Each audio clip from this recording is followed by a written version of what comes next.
Chapter 4885. That's why young Master Feng feels that he won't be able to eat it soon.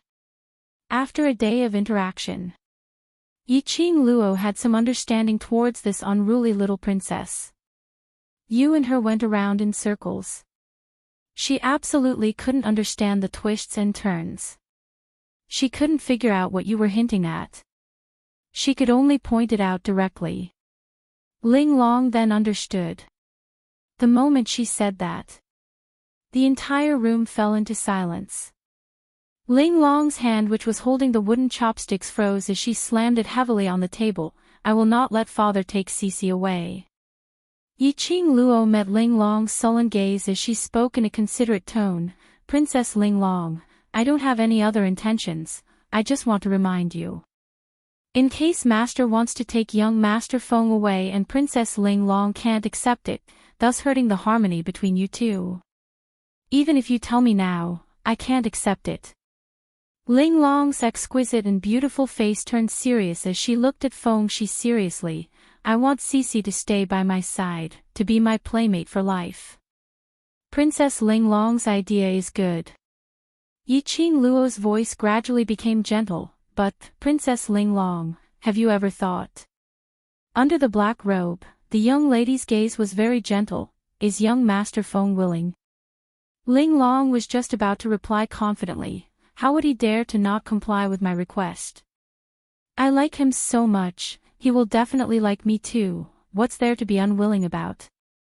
But when she saw Feng Shi's slightly gloomy eyes, she swallowed back the words that were on the tip of her tongue. She spat out 3 words, but she didn't say anything else. That's right, how would Cici agree to accompany her in this dark place for life? She couldn't force anyone. But she couldn't force herself to be her first friend. Although she had never made friends before. But she also knew that friends couldn't be forced. Yiqing Luo looked at their silent expressions as she eased the atmosphere. Princess Ling Long, do you know the reason why Master kidnapped young Master Feng? If you know the reason, perhaps you can let young Master Feng stay by your side safe and sound. I don't know. Ling Long hung her head in defeat. My father has never allowed me to ask about him. Yiqing Luo consoled him. Young Master Feng is after all the Feng family's direct grandson, so Master shouldn't be too overboard. No. I'm going to find my father. Ling Long suddenly slammed the table and stood up. Cici is my friend. I can't let royal father hurt Cici. Saying that, she didn't wait for Yiqing Luo's reply or Feng Shi's reaction. He hurriedly walked out of the door. That was called valiant and high-spirited. Yiqing Luo. This little princess was really a doer. He was in a hurry. Princess Ling Long, where are you going? Princess Ling Long, Princess Ling Long. Outside the door, the servants called out. Ling Long walked very quickly. He completely ignored them. The attendants and the disciples of the Palace of Gloomy Darkness who were guarding at the side found it strange. He pushed open the door. He saw Yiqing Luo dressed in a black robe standing beside the mahogany table. Feng Shi, on the other hand, was sitting in front of a table full of delicacies, swinging her little feet. Number 7. The attendants shouted outside the door. Yiqing Luo turned around and said calmly, Princess Ling Long went to look for Master and ordered me to look after young Master Feng. This excuse. There was no flaw. The attendants didn't ask any further. They closed the door again and stood guard outside. Fairy sister. There were no outsiders around. Feng Shi immediately jumped down from the chair and hugged Yiqing Luo's leg. Chapter 4886. Yiqing Luo bent over and carried Feng Shi in her arms, sizing him up. Are you hurt anywhere? Feng Shi shook his head. Even if they locked me up, they wouldn't dare to touch me. Yiqing Luo poked his forehead. I heard that you've created quite a ruckus here. In the house where he was locked up, everything was smashed to smithereens. It even made those secluded palace's disciples fly into a rage. They even compromised and went out to buy candied haws. Feng-shi was probably the only one who could enjoy such treatment. But the attitude of the secluded palace's disciples, on the contrary, it made Yiqing Luo feel uneasy. This was enough to tell. The mastermind of the secluded palace needed Feng-shi. What did the mastermind of the secluded palace want to do to Feng-shi? What did he need Feng-shi to do? Yiqing Luo suppressed the suspicions in her heart as she rubbed Feng-shi's head. Sister is here, I'll bring you out soon. She paused and lowered her voice. Princess Ling Long likes you very much. If you keep following Princess Ling Long, she can protect you. When she mentioned Ling Long, the smile on the little man's face gradually faded. He pursed his lips as he drooped his head. His forehead rested on Yiqing Luo's shoulder. His voice sounded a little gloomy. Fairy sister, I don't want to lie to her. Yiqing Luo knew that the her he was referring to was Ling Long. Yiqing Luo laughed lightly. Cici also likes Princess Ling Long. Feng-shi nodded without hesitation. Princess Ling Long treats me sincerely, I don't want to lie to her. All right. Yiqing Luo had no intention to refute as she gently rubbed the little dumpling's head. Cici, do whatever you want to do. Feng-shi suddenly raised his head. Her black and white eyes were sparkling. He grinned as his eyes curved. All the uneasiness and unhappiness in the bottom of his heart had completely dissipated. But Cici, we have to leave this place. Yiqing Luo's vision looked towards the tightly shut door. Princess Ling Long isn't around and the attendants and secluded palace's disciples outside all think that I'm guarding you. This is our best chance to leave. She reached out and pinched Feng-shi's nose. Cici, are you leaving? The smile on Feng-shi's face, which had just appeared, slowly faded away. He looked at Yiqing Luo in a daze. Then, he glanced at the room that was filled with Linglong's aura. He had just made up his mind to reveal his identity and Yiqing Luo's identity to Linglong. I want to tell her. He also sincerely wanted to be friends with her. I want to tell her. He wanted to take her out of this dark place and let her see other colors in the world. But he couldn't. Even if he didn't know what kind of place this underground palace was. But it was also clear. This place was fraught with danger. Fairy sister came here to save him. He was definitely taking a huge risk.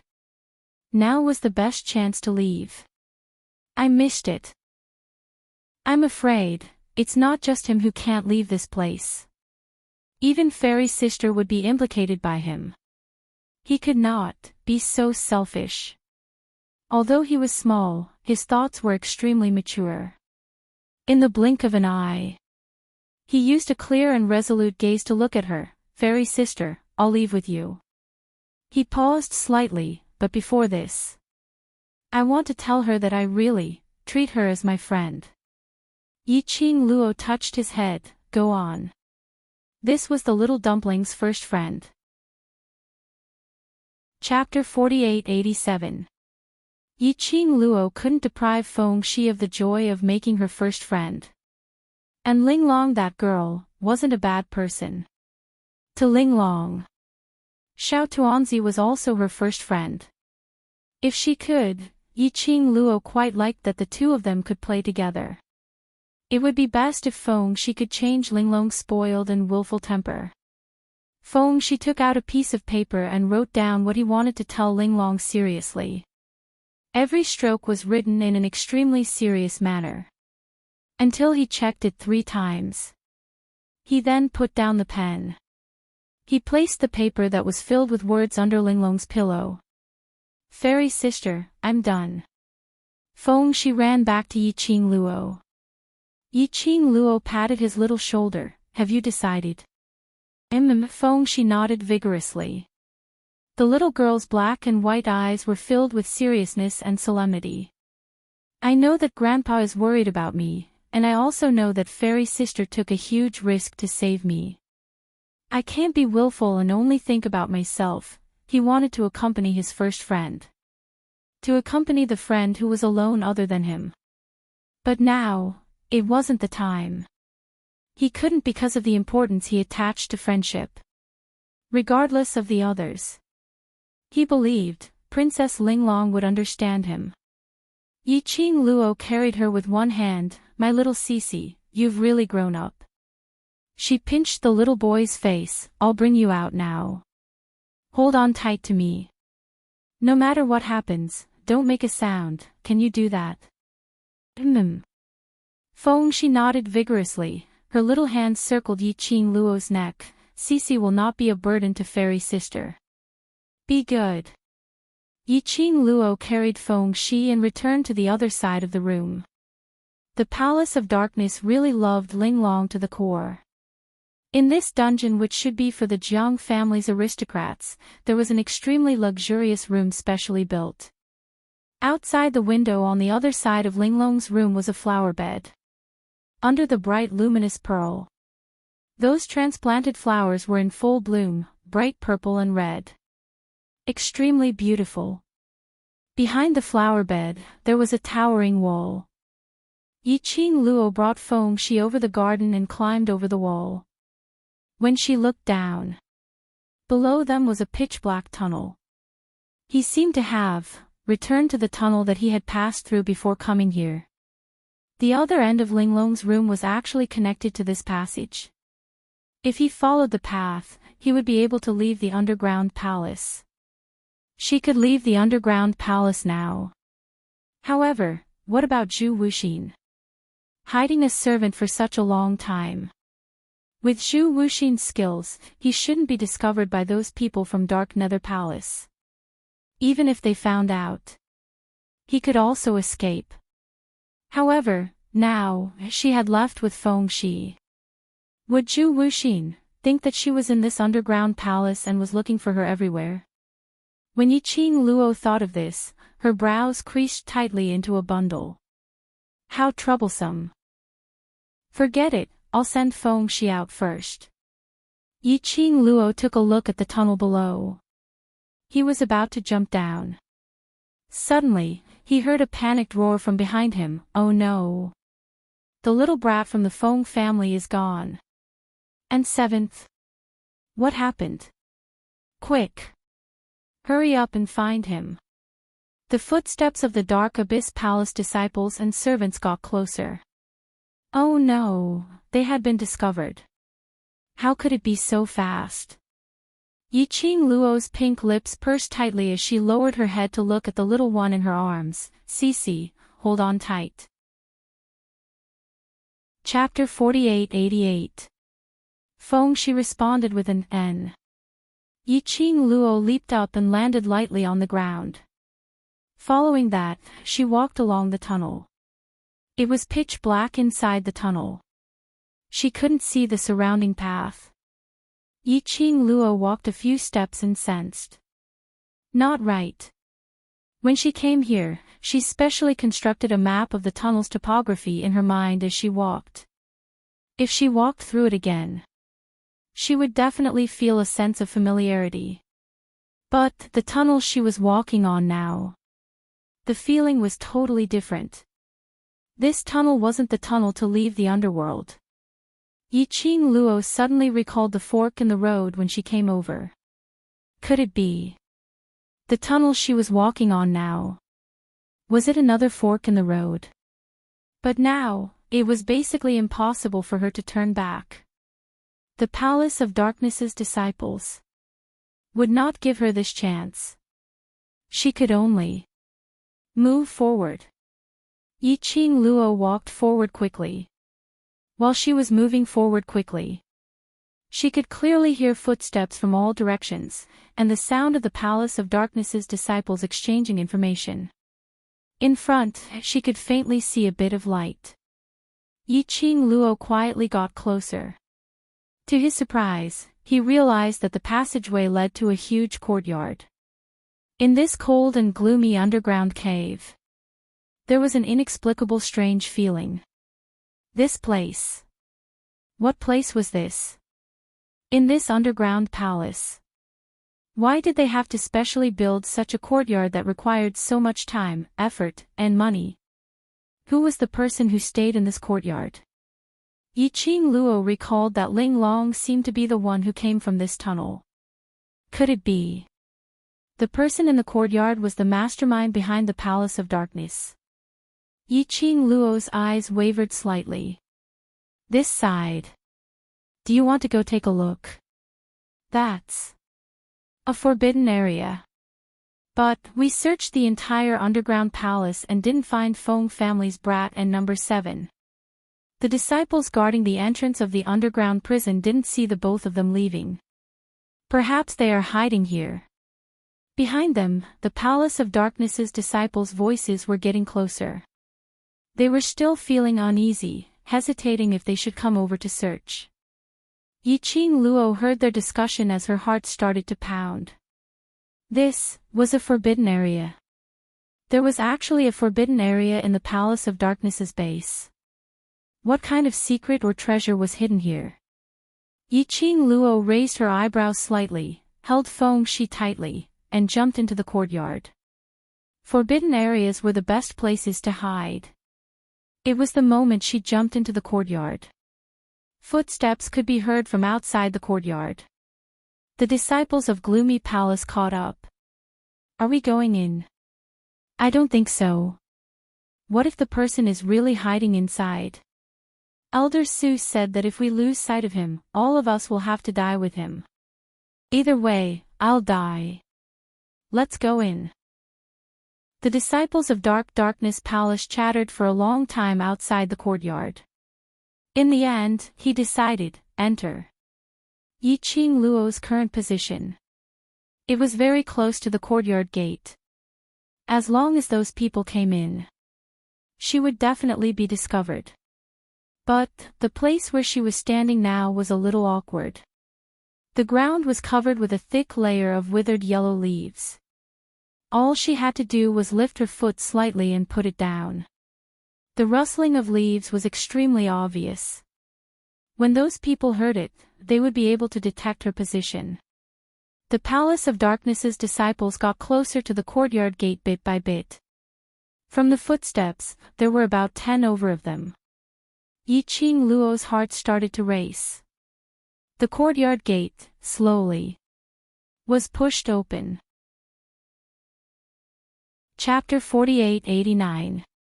10 over figures walked into the courtyard uneasily. They just needed to take another 2 steps forward. Just a side glance and there was a possibility. See her. Yiqing Luo's slender fingers pressed on Feng Shi's head. She was silently guessing in her heart whether there would be a chance for Feng Shi to escape later. Just as the dozen or so figures entered the courtyard and were about to look around, her body suddenly felt light. Her mouth was covered by someone. She was dragged onto the big tree branch behind her. The leaves rustled. This attracted the attention of the secluded palace's disciples. Under the dim illumination of the luminous pearl, the leaves swayed along with the chilly wind. The rustling sound of the leaves rubbing against each other could be heard. Everyone heaved a sigh of relief. It's just the wind, nothing. What nonsense. Yiqing Luo's heart was roaring like a dragon.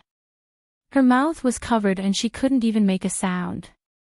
The secluded palace's disciples were still scurrying around.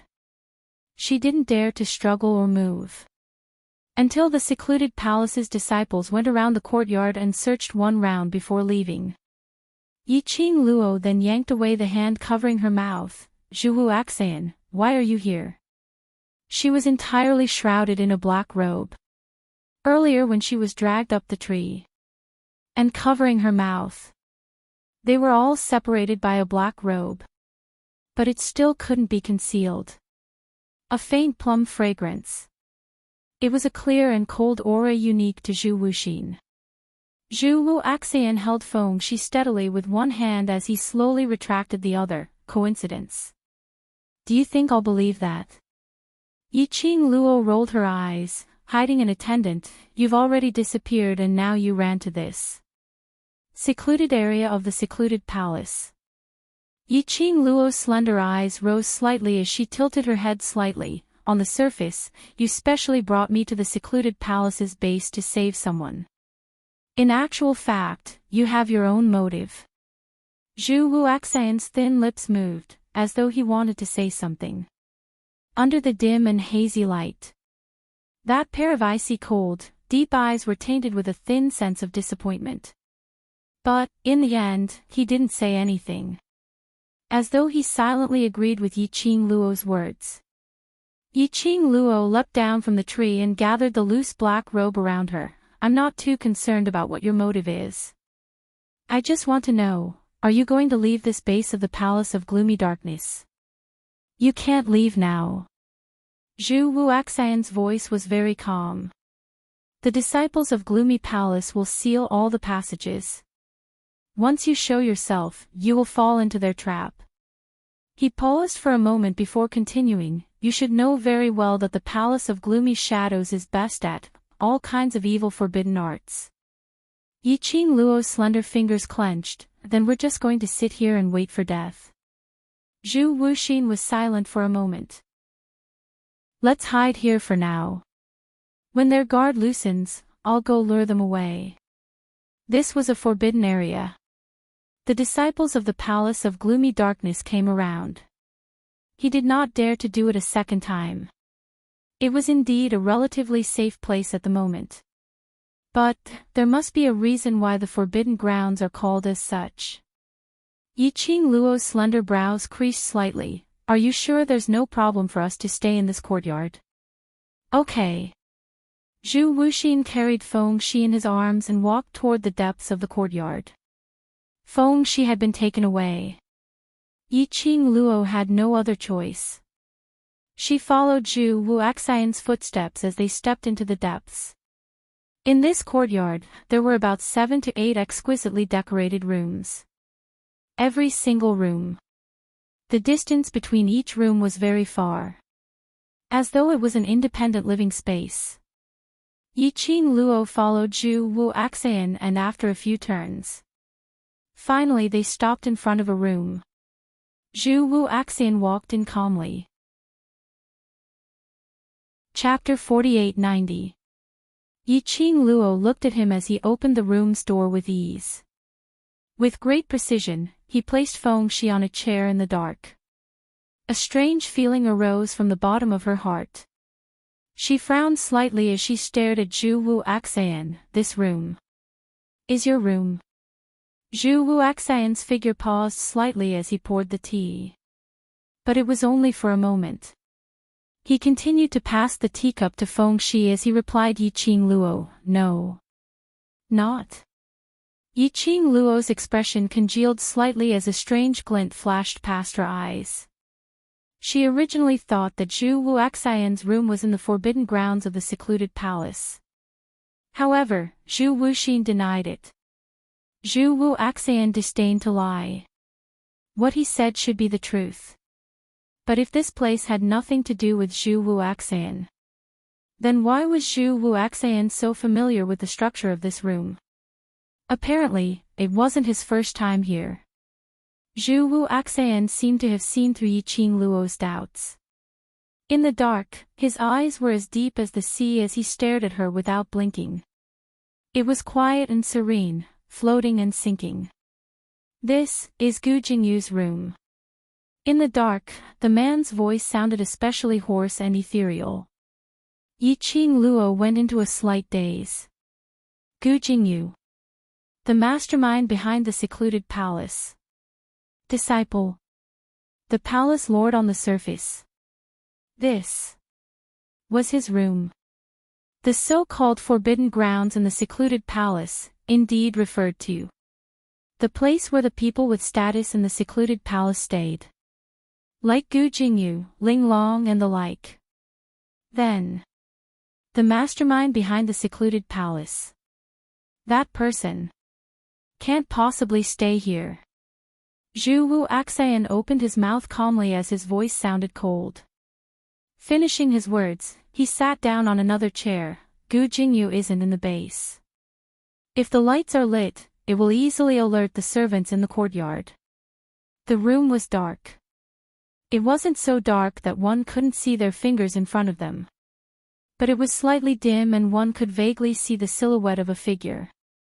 Yiqing Luo walked slowly to Feng Shi's side and stood still as both her hands gently pressed on Feng Shi's shoulder. Seeing Feng Shi drinking the tea in the cup, she rubbed his head and asked Zhu Wu Axian, "Why do you know this place?" "I came here when I was discussing matters in the past," Zhu Wu Axian explained. In other words, he had been here before. He was referring to the time when they worked together with the Palace of Darkness. And now, he was innocent. Yiqing Luo nodded. "Then how long are we going to hide here? It's not convenient for you to bring a child with you now." Zhu Wuxin's expression was calm. "Wait until there are fewer people guarding the entrance before you leave." Yiqing Luo pursed her lips slightly and didn't reply. The room fell into a dead silence. Yiqing Luo looked at Feng Shi's exhausted look.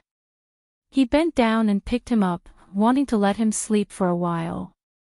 The next moment, Zhu Wuxin's hands were already stretched out. He picked up Feng Shi before her.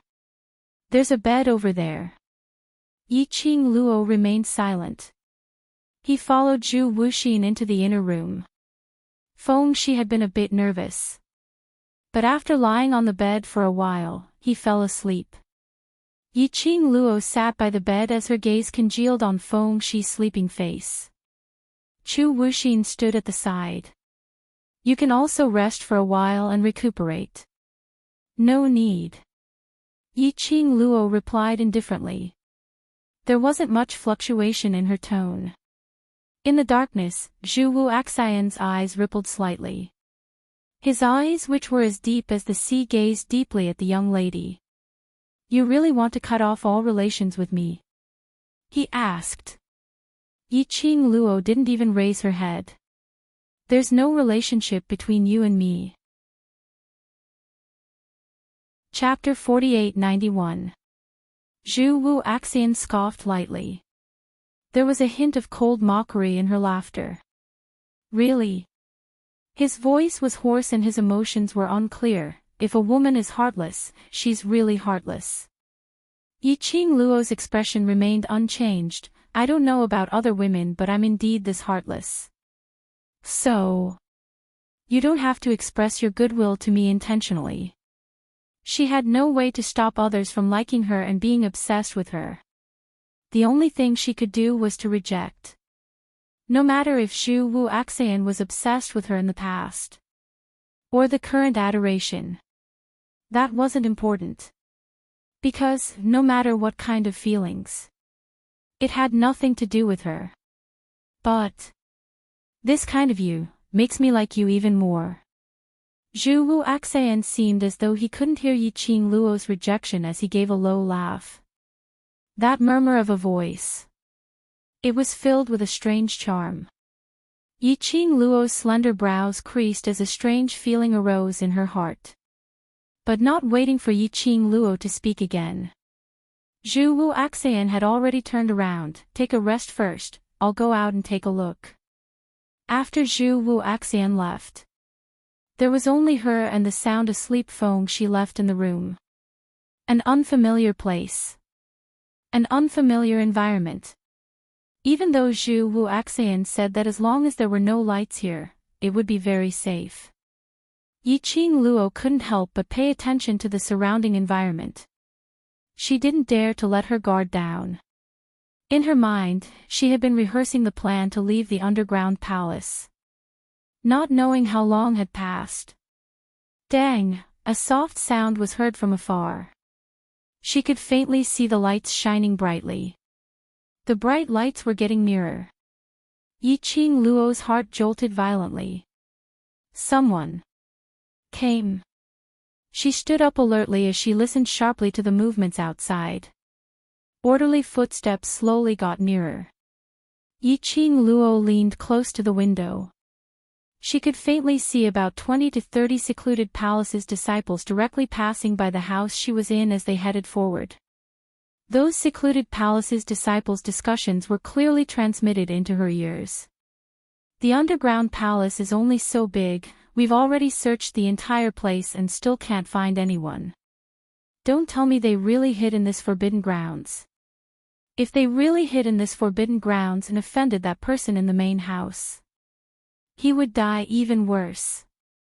That Feng family's disciple, Elder Seuss, said we must keep her alive. We have to find him before that person in the main house finds out. Just like that, we ran into the forbidden area again. If that person in the main house finds out, I'm afraid we won't be able to escape. What are you afraid of?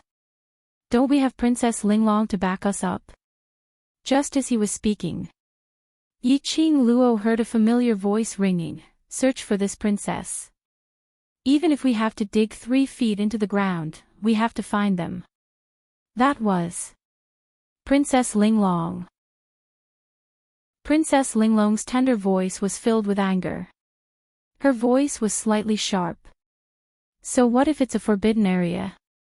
If royal father blames me, this princess will bear the responsibility. Don't let go of any room. He searched every inch of the place.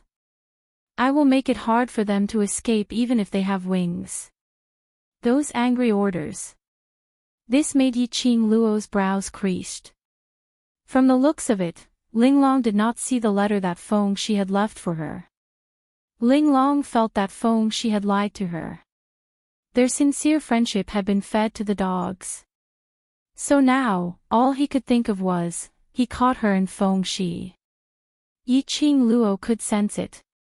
Feng shi would probably be sad for a period of time. To coax Linglong back would probably be a little difficult. But, before this, she had to pay attention. Would those secluded palace's disciples really barge into this room to capture them? If they really came in, where would she hide if she took Feng shi with her? Chapter 4892. The noises outside got louder and louder. More and more people came. It seemed like all the disciples of the gloomy palace in the underground palace had gathered here.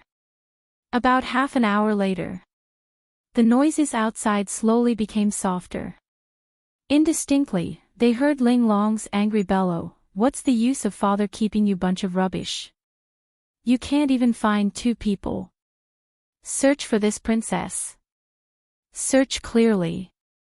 Don't miss any spot." Linglong bellowed furiously. The bunch of secluded palace's disciples were trembling in fear. They were afraid that they would make Princess Linglong unhappy and become a target.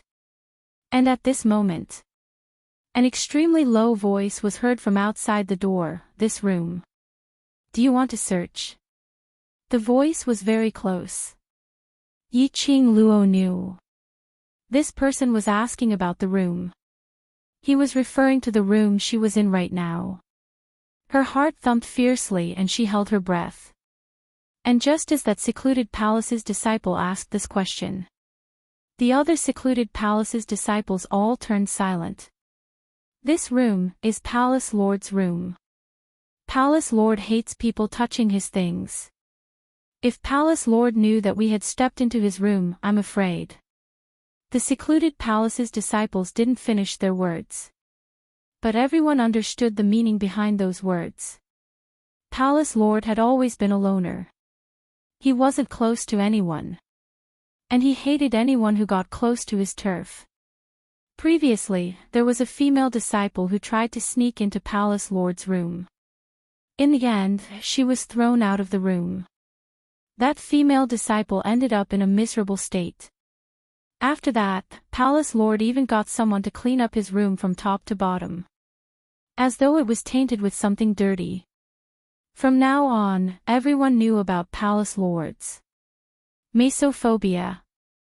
There's no sound in the room, so it shouldn't be possible for him to be inside.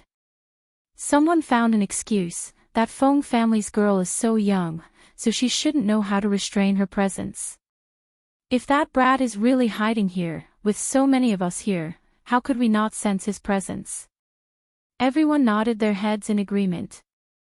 A group of people, ready to leave again. Yiqing Luo's heart didn't feel at ease because of this. As expected. The next moment, she heard Ling Long's voice nearing them. What are you all standing here for? Have you checked that house? Princess Ling Long, this is the palace master's room, a disciple of the abysmal palace reminded. So what if it's brother Yu's room? Go in and check. Ling Long directly dragged him into the room. If brother Yu blames me, I will take responsibility. Bang! The door was slammed open. A loud sound of collision rang out. Yiqing Luo immediately stepped back and bent down to carry Feng Shi. His gaze focused on the window at the side. Little by little, he carefully moved towards the window. Under Ling Long's threatening gaze, the disciples of Abyss Palace entered the room uneasily. The flames flickered. Yiqing Luo could clearly see the reflection of a few figures outside. Step by step, he approached them. They were in the foyer. She's in the back room. They were only a few steps away. Yiqing Luo's eyes sunk slightly as she bent down slightly, preparing to leap out of the window. What are you doing? Suddenly, a melodious voice like a bell rang out. That voice was soft and gentle, yet it did not lose the charm of a mature woman. It was extremely pleasant to the ears. Moreover, it was filled with the dignity of a superior.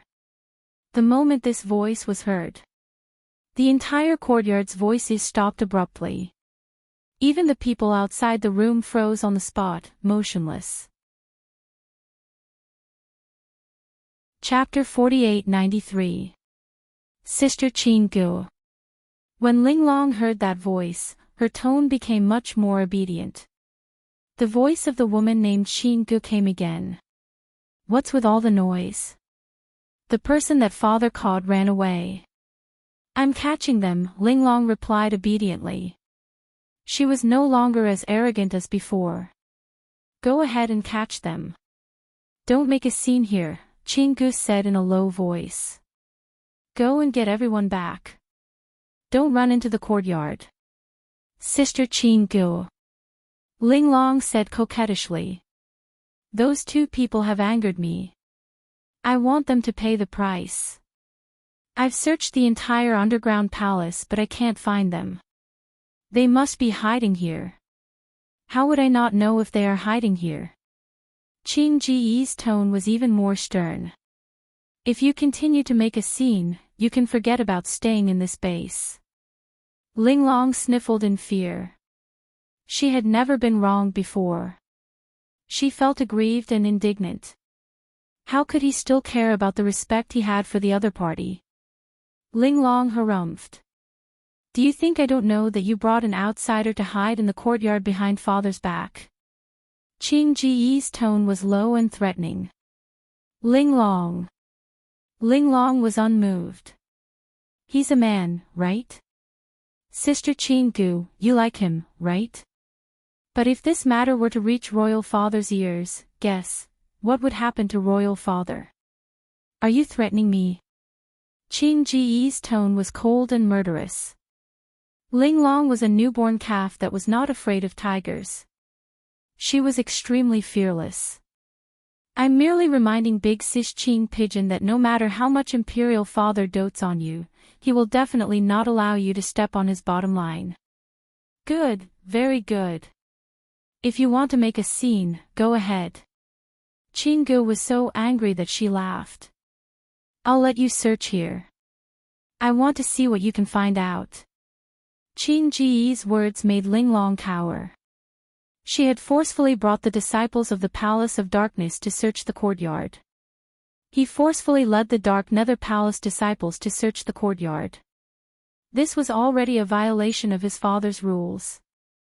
It was a well-known forbidden area.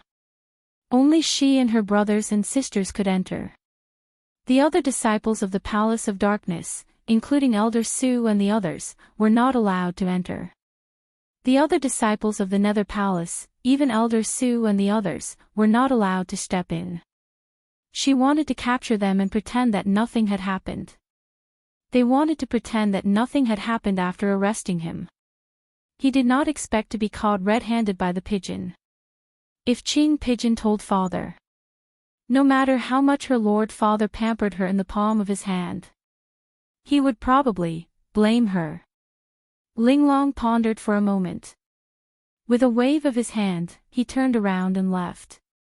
I'm not investigating anymore. Anyway, if he really ran into this forbidden area, Sister Ching Pigeon will have to take responsibility. I have nothing to worry about. With that, he led his men and left the courtyard in a grandiose manner. Silence gradually returned to the courtyard. Those messy auras and noisy footsteps had also disappeared. However, Yi Qing Luo held Feng Shi in her arms and stood rooted to the ground, not moving at all. Because, she could sense it. The woman named Xing Gu. He did not leave. She was still standing at the open door. Even though there was a wall between them. Yi Qing Luo seemed to be able to feel that. Qing Ji's line of sight was directed towards her. Moments later, Qing Gu walked into the room. Yi Qing Luo's heart jumped. What's the matter? What happened? Suddenly, a mellow voice which was like fine wine drifted into Yi Qing Luo's ears in this quiet and spacious courtyard. It was just a simple sentence. It made Yi Qing Luo's eyes widen. Her petite body suddenly tensed up. A whirlpool seemed to form beneath her eyes. Chapter 48-94. And at this moment, Qing Gu walked into the room. When she heard that voice, she immediately stopped in her tracks. Even her voice became high-pitched. It's just that the princess is fooling around. It's nothing serious. She left the room and closed the door. After that, she walked briskly towards the direction of the voice. The tone changed from Qing Gu. And that briskly footsteps. Yi Qing Luo was sure. She was indeed like what Ling Long had said. Adoring that man. But Yi Qing Luo's long eyelashes trembled slightly. She stood stiffly on the spot, in a daze for some time. Until her arms which were hugging Feng Shi felt a little heavy. She then regained her senses and placed Feng Shi back on the bed. She sat back on the bed. Her long and narrow eyes were cold in the darkness, as though it had blended in with the ink. Did she hear wrongly? That voice earlier was familiar. Even if it was just one word. She could tell who it was. Dmo Xian. That was Dmo Xian's voice. Was it an illusion? Had she missed Dmo Xian too much and heard wrongly? Yi Qing Luo kept trying to find excuses. But she was very clear. There was no way she could have heard Dmo Xian's voice wrongly. His voice was so familiar that it penetrated deep into her bones. Her heart was in a mess. Why was Dmo Xian in the base of secluded palace? If he was so close. Why hadn't he gone to the Feng residence to look for her for such a long time? And what was the relationship between him and that lady named Qing Gu? The more she thought, the more confused her thoughts became. Various kinds of melodramatic plots played in her mind. Of course, these melodramatic plots weren't because Dmo Xian had betrayed Che Jiu or had fallen in love with someone else. She had 100% trust in Dmo Xian. But she couldn't control her imagination. Other ladies were obsessed with his peerless looks and forced him to marry her. No matter what Dmo Xian's reason was. He was alone, meeting a lady whom she didn't know. This was a huge mistake. Believing was one thing. However, it was another matter to feel unhappy in his heart. Yi Qing Luo's slender fingers clenched into a fist. He continued to let his imagination run wild. She reckoned that she would have to demolish the house. No. She must go over personally and ascertain with her own eyes whether that person was Dmo Xian or not. If it really was Dmo Xian. Let's see why he's here. Yiqing Luo glanced at Feng Shi and tapped her forehead with her fingertip. A faint wisp of profound light seeped into the center of Feng Shi's forehead. Then, she tucked him in and stood up. He flipped his palm. A snow-white dumpling was standing next to Feng Shi. Yiqing Luo patted its head lightly. Chi, I'll be right back. There was that farce just now. If nothing went wrong, this place should be safe. He asked Chi to stay here and watch over Feng Shi. If there was anything, she would know in time. Yiqing Luo's figure was like a ghost as she blended into the night. He didn't notice it. At the moment when she left. In a dark corner, a tall and straight figure stood there quietly, staring at the young girl's departing figure without blinking. The wind blows. The man's red robe was like fire, rippling. His thin lips curled into a cold arc with a faint smile. He was obviously smiling. But his whole body was emitting a cold intent. Yiqing Luo followed the memory of the voice just now. After Linglong's disturbance in the courtyard. It was very quiet now. There was no sign of anyone. There was no sign of anyone. Yiqing Luo's journey was smooth. There were many rooms here. And they were all pitch black. Chapter 4895. Yiqing Luo passed through a few rooms. Her gaze locked onto the front. In the middle of the courtyard, was the largest and most luxurious house. She could vaguely see the bright luminous pearl light, like a star in the dark night. It was there. Yiqing Luo stared at that huge house. But her footsteps slowly came to a halt. That familiar voice seemed to be reverberating in her mind. Over and over again, it reminded her, that was indeed Dmo Xian's voice. Yiqing Luo lowered her eyes, her gaze landed on the red ring on her slender fingertip. One could vaguely see a vivid and lifelike phoenix stretching its most beautiful figure on the blood jade-like ring. She gently stroked the ring. This profound phoenix ring was a mandarin duck ring like Dmo Xian's profound dragon ring. If Dmo Xian was really here, the profound phoenix ring should have some reaction. But now, the profound phoenix ring had no reaction at all. This was, why? Yiqing Luo curled her fingers tightly. Her gaze was on the profound phoenix ring, quietly staring for a while.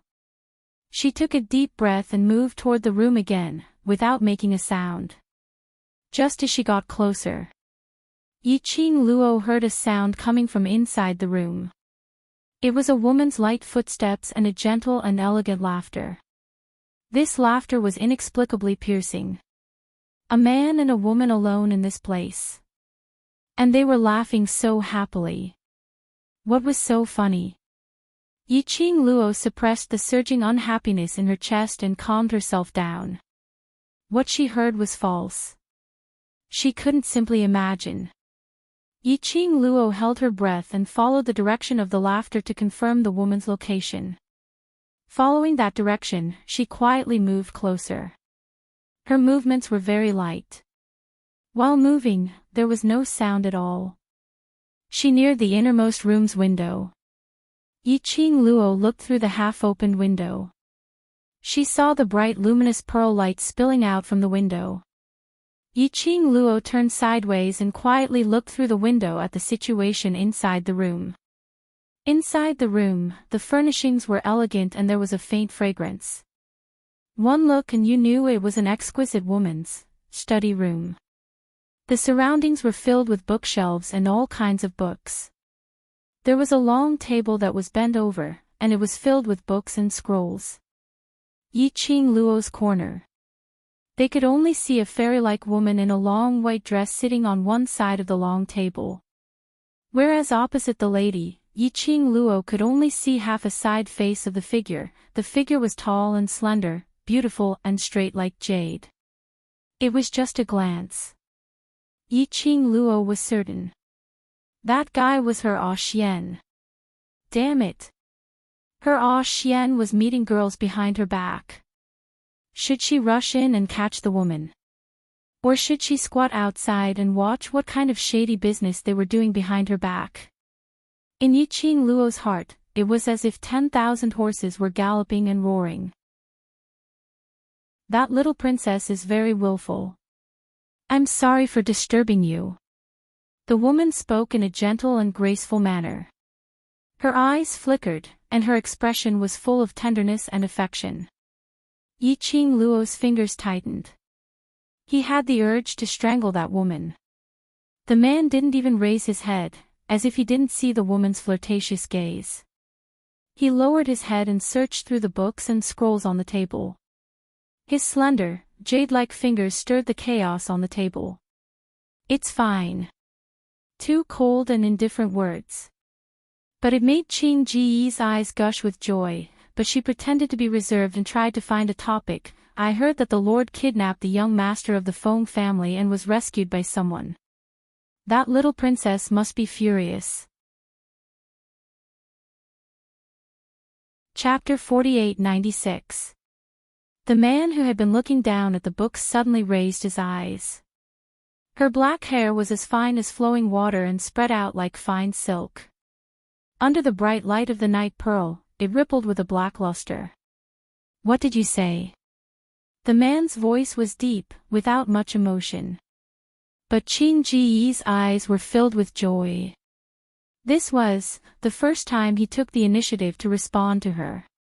Did this mean, was he interested in what he had to say? Qing suppressed the excitement in her heart and continued the topic. That little princess is very angry. She is now looking for someone in the underground palace. The previous sentence. The man said faintly. Qing thought for a moment, the young master of the Feng family. Why did he kidnap the Feng family? The man asked in a deep voice. Qing shook her head, maybe because the Feng family is related to that. She looked down at the messy books and paintings on the table. Maybe, his lord has found another way. She didn't know if it was an illusion.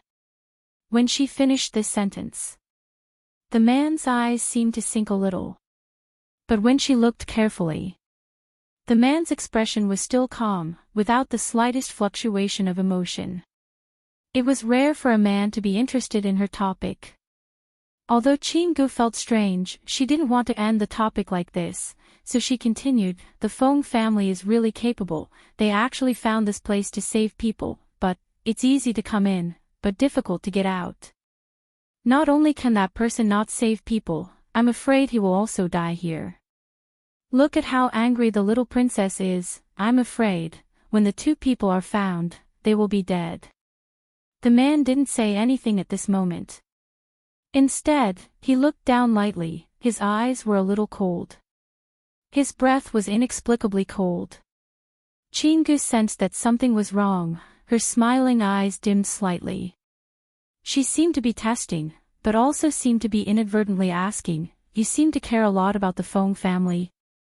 The man didn't even lift his eyelids. He didn't mean to answer. If you are really interested in the Feng family, I can also help you bring the young master of the Feng family and the person who came to save people here. Qing guessed the man's thoughts and suggested. As she spoke, she sized up the man's expression. The man lowered his head. His fine black hair covered half of his face. His expression was half hidden. He couldn't see it clearly. Qing was a little unfathomable. She looked at the handsome half of the man's face and said tentatively, little princess, you couldn't find them even after searching the entire underground palace. Perhaps, if they really are hiding here. As long as they enter this courtyard, I will be able to find them. For some unknown reason, Qing always felt that the man in front of her was like a god, noble and elegant. He had an inexplicable concern for the people of the Feng family. However, after probing, The man's expression did not change. Even when she took the initiative to mention that she was going to look for the young master of the Feng family. He calmly spat out 2 words, "No need." It was a gentle and slow, simple, but not rude, rejection. It seemed that the matters of the Feng family had nothing to do with him. Qinggu lowered her beautiful eyes and suppressed the strange feeling in her heart. Maybe, she thought too much. Qinggu was relieved. Her cherry lips evoked an elegant smile. She held a book in her hand, got up and walked towards the man. "Look at this, doesn't it look like what you are looking for?" Chapter 48-97. She walked to the man's side. She placed the book in her hand in front of the man. Her long white dress fluttered and brushed against the man's purple robe. She leaned over slightly and lifted her wrist slightly, brushing past the man's ear and landed on the book. This distance would be very close. And this position would also pull the relationship between the two closer. Qinggu was confident. Take out this angle, the most beautiful side. Let this man's sight stop on her for a few more breaths. Outside the window. Yiqing Luo clenched her fists tightly and stared at Qinggu fiercely, getting closer and closer to the man's body. Especially when she saw Qing Ji's long veil brushing against the man's robe. She couldn't wait to rush in. The two separated. That Qinggu wanted to seduce her man. Wasn't it good to live well? What was she thinking about? And Xian, that pig trotter. Why didn't he avoid it? Why did he let Qinggu get close to him? Did he still have any self-awareness as a married man? No way. She wanted to rush in. She wanted to tear that Qinggu who wanted to get close to her man into pieces. Ow, ow, ow. So angry, so angry. So angry that she wanted to roar like an evil dragon. Calm down, calm down. Old man Song's voice interrupted Yiqing Luo's inner drama. He coughed lightly and comforted her. You must believe in the Overlord, he is the man you like. Of course I believe him. Yiqing Luo said this sentence without any hesitation. She had never said that she didn't believe in Dmo Xian. But believing in Dmo Xian didn't mean that she couldn't feel good. How could those wild chickens which came out of nowhere? How could they run around Dmo Xian? Since you believe in him, then you should believe that he will not have any ill intentions towards you. Old man Song could clearly feel Yiqing Luo's suppressed manic emotions. Yiqing Luo replied naturally, of course. She raised her chin and sneered in her heart, that Qinggu, is she better looking than me? Smarter than me? Just a piece of trash. Old man Song listened to the young lady's sophistry.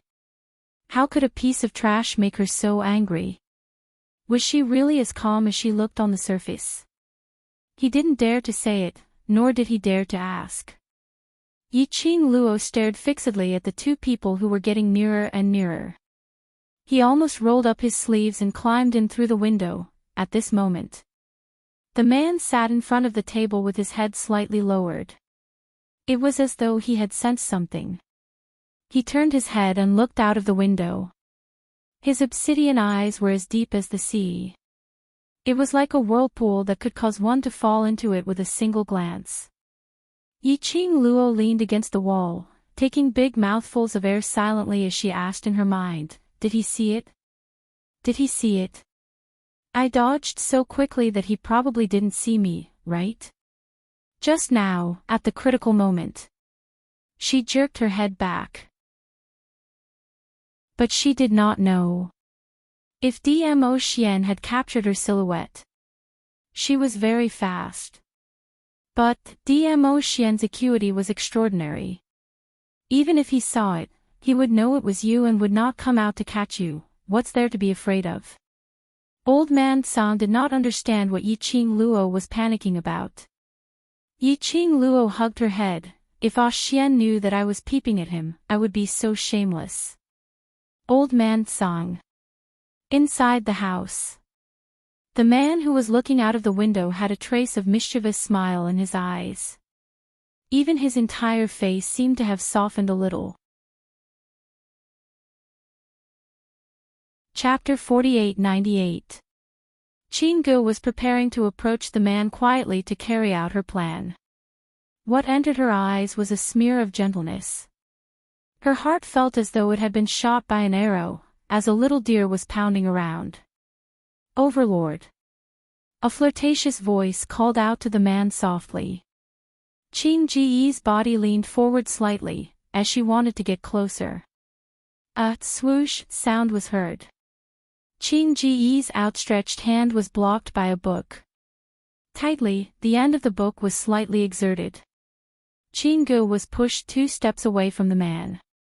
That book was casually thrown aside from the man's hand. That kind of nonchalance. As though he was throwing away unnecessary rubbish. Overlord.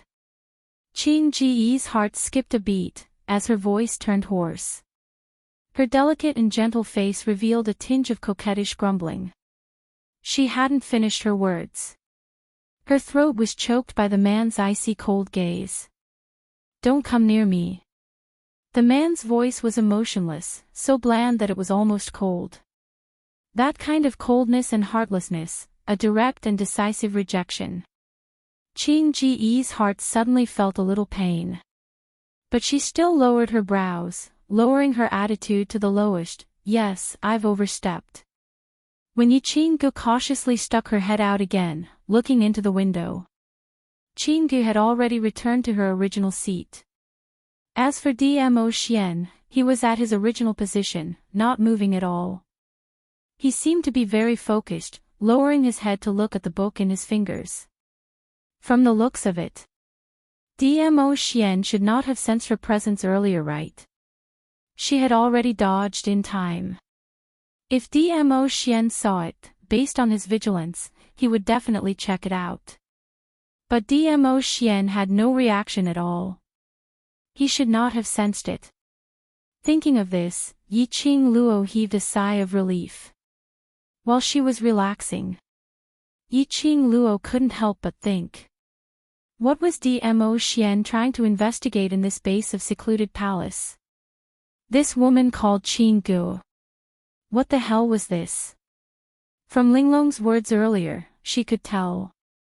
The people in secluded palace actually knew that there was an outsider man in Chin-ji's room. Presumably that sinister and cunning person behind the scenes in secluded palace knew about this. But why? Would he allow Dmo Xian to stay in secluded palace's base? The people behind the palace of gloomy darkness were not afraid. Had Dmo Xian really found something? He was deep in thought. Yiqing Luo suddenly raised her vigilant eyes and looked behind her. She heard the sound of footsteps approaching. Under the misty night sky, the light from the luminous pearl shining through the window flickered. A figure walked out of the darkness. Her red dress was completely different from her cold and indifferent temperament. But it had a different kind of tension and charm. Zhu Wuxin. How did he find his way here? Yiqing Luo frowned slightly as she shot him a warning stare. Zhu Wuxin's sleeve moved slightly, revealing a small figure.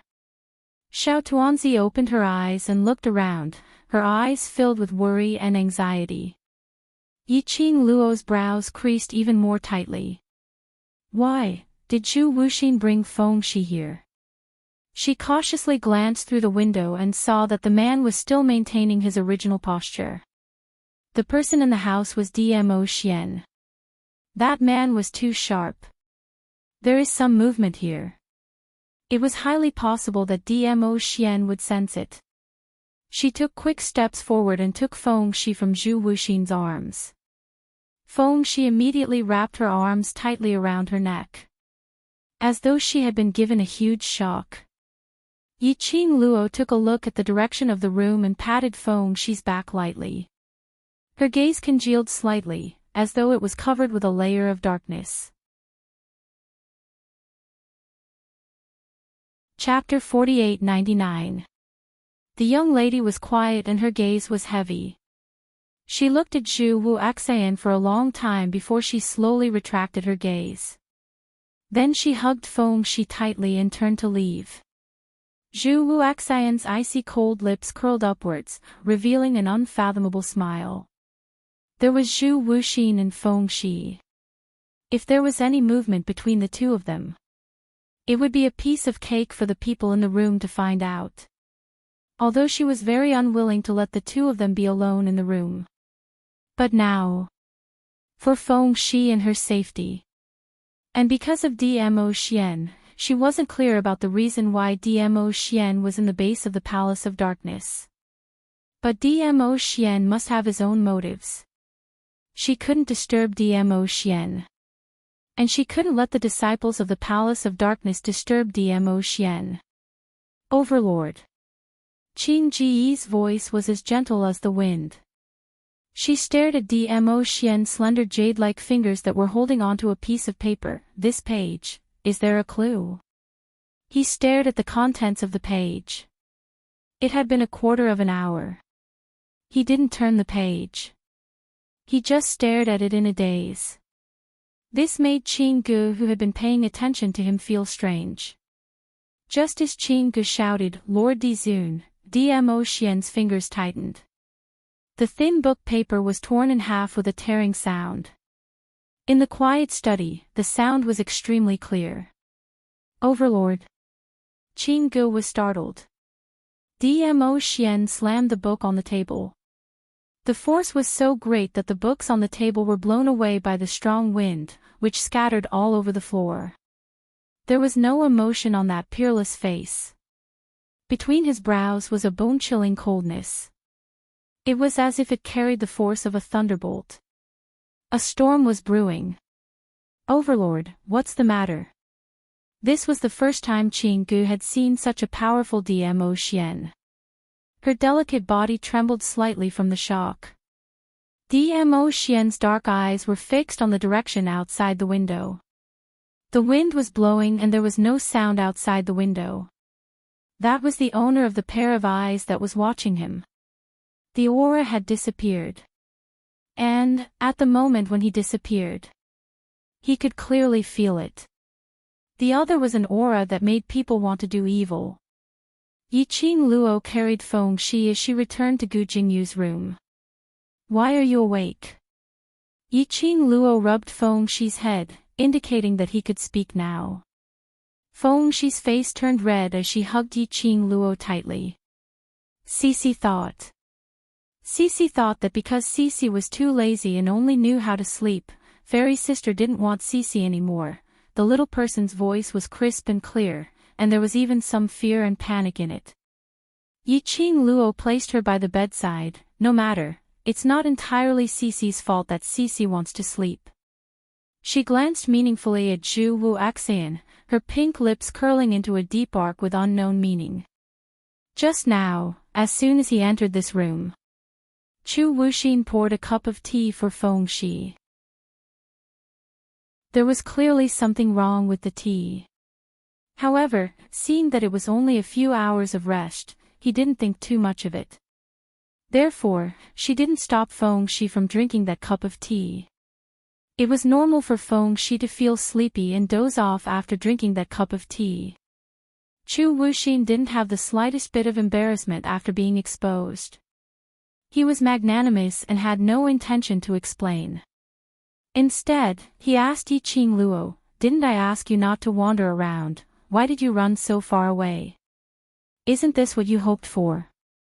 Yiqing Luo tilted her head. Her gaze was slightly cold as she looked at him indifferently. "You let Feng Shi fall into a deep sleep and took the opportunity to draw my attention when I was alone." Qin Ji's situation. Chapter 4900. Her voice paused slightly as she tilted her head and laughed. "Isn't it because you want me to see this scene where Xian and another lady interact alone?" Zhu Wuxian didn't say a word. The gaze which he shot towards Yiqing Luo was filled with an unknown deep meaning. As though he wanted to see her into his eyes. Silence. That represented a tacit agreement. Yiqing Luo's lips curled slightly as she wasn't angry. Unfortunately, I'll have to disappoint you. The scene which you want to see will not be staged. The young lady's tone was obviously filled with ridicule. When she tilted her head slightly, her long and narrow eyes squinted. Endless ridicule. Do you know what I want to see? In the darkness, the man's deep and chilly voice rang. Yiqing Luo raised her brows. Do you need to ask me what you want to see next? I'm curious. Zhu Wuxian suddenly walked nearer to her as his footsteps were slightly heavy. In your heart, how do you see me? When he got nearer. And it was accompanied by a sky full of cold air. It made Feng Shi hide behind Yiqing Luo out of fear. Yiqing Luo hugged Feng Shi with one hand as she comforted his frightened heart while looking at him without any change in expression. You don't want to know. But, I do. Zhu Wuxian got nearer as his chilly intent pounced on her. Yiqing Luo's eyes were gloomy as her long and narrow eyes were filled with a complicated glint. She pinched Feng Shi's hand lightly as she caressed it casually. She spoke calmly as her lips curled into a cold smile. Do you want to hear the truth or a lie? A lie. Zhu Wuxian replied without any hesitation. Yiqing Luo, wishful thinking. A man who didn't play his cards according to the norm was really quick-witted. She shouldn't have asked a truth or a lie. Her face was solemn as she put on a serious look. I'm a kind young lady, I only speak the truth. Following that, she shot him a cold glance as her voice was indifferent. Actually, in my heart, I feel that you are rather annoying. Zhu Wuxian's expression remained unchanged, and Yiqing Luo didn't beat around the bush as she went straight to the point. What you're thinking, isn't it to see a gap between Xian and me, making me misunderstand that Xian has betrayed me? All sorts of schemes. In the end, it was just for her to see it with her own eyes. The man she loved, even when he knew that she was also in the god realm. However, he was still hiding in this place with another woman. A man and a woman, alone together. As for the other woman, it was obvious that she liked him. If it was any other woman who saw this scene, they would definitely be shocked. He was afraid that he would lose his mind and lose his rationality, thus, it affected the relationship between them. Aren't you angry? Zhu Wuxian neither admitted nor denied it. Instead, he asked another question.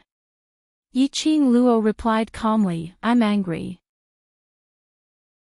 She raised her eyebrows. Of course I'm angry, but I'm not angry because he betrayed me, because I know that in this world, no one will love me more than Xian. Zhu Wuxian's brows furrowed tightly. His thin lips moved as if he wanted to refute. But in the end, he stopped himself from saying anything. Yiqing Luo's pink lips curled up as her smile was tainted with some gentleness. I believe that Xian will not betray me. Heh, Zhu Wuxian sneered in a low voice. The coldness in his eyes intensified. He stood in front of the young lady as he looked down at her from a high position.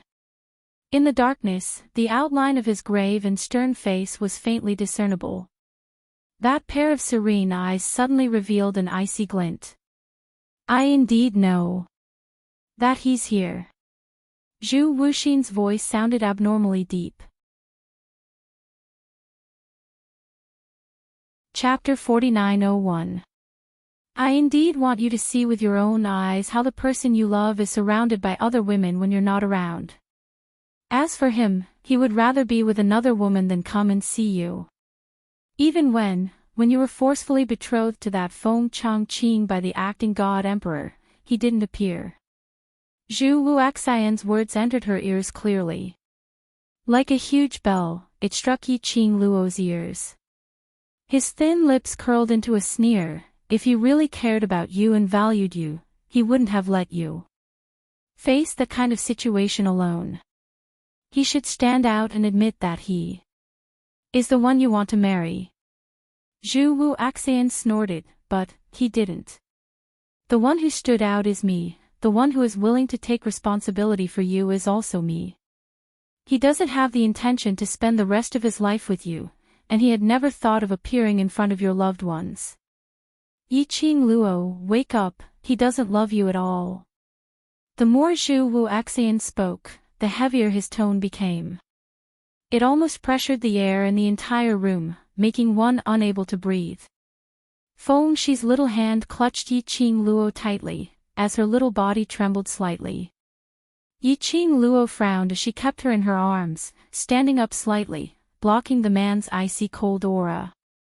Young Master Zhu, are you mistaken about something? The young lady's voice was filled with extreme coldness. What right do you have to judge my relationship with Xian? Whether he doesn't care about me or not, whether he values me or not, I have my own judgment. As for you, so what if you stood out at that time? To me, your standing out made me feel very troublesome. Whether Xian wants to spend the rest of his life with me, that's a matter between Xian and I. Since I trust him, I will trust everything about him. And whether he loves me or not, it has nothing to do with you. The young lady's words were extremely indifferent. As though it was wrapped in ice. There wasn't any fluctuation of emotions. Like thousands of silver needles, piercing into Zhu Wuxian's heart.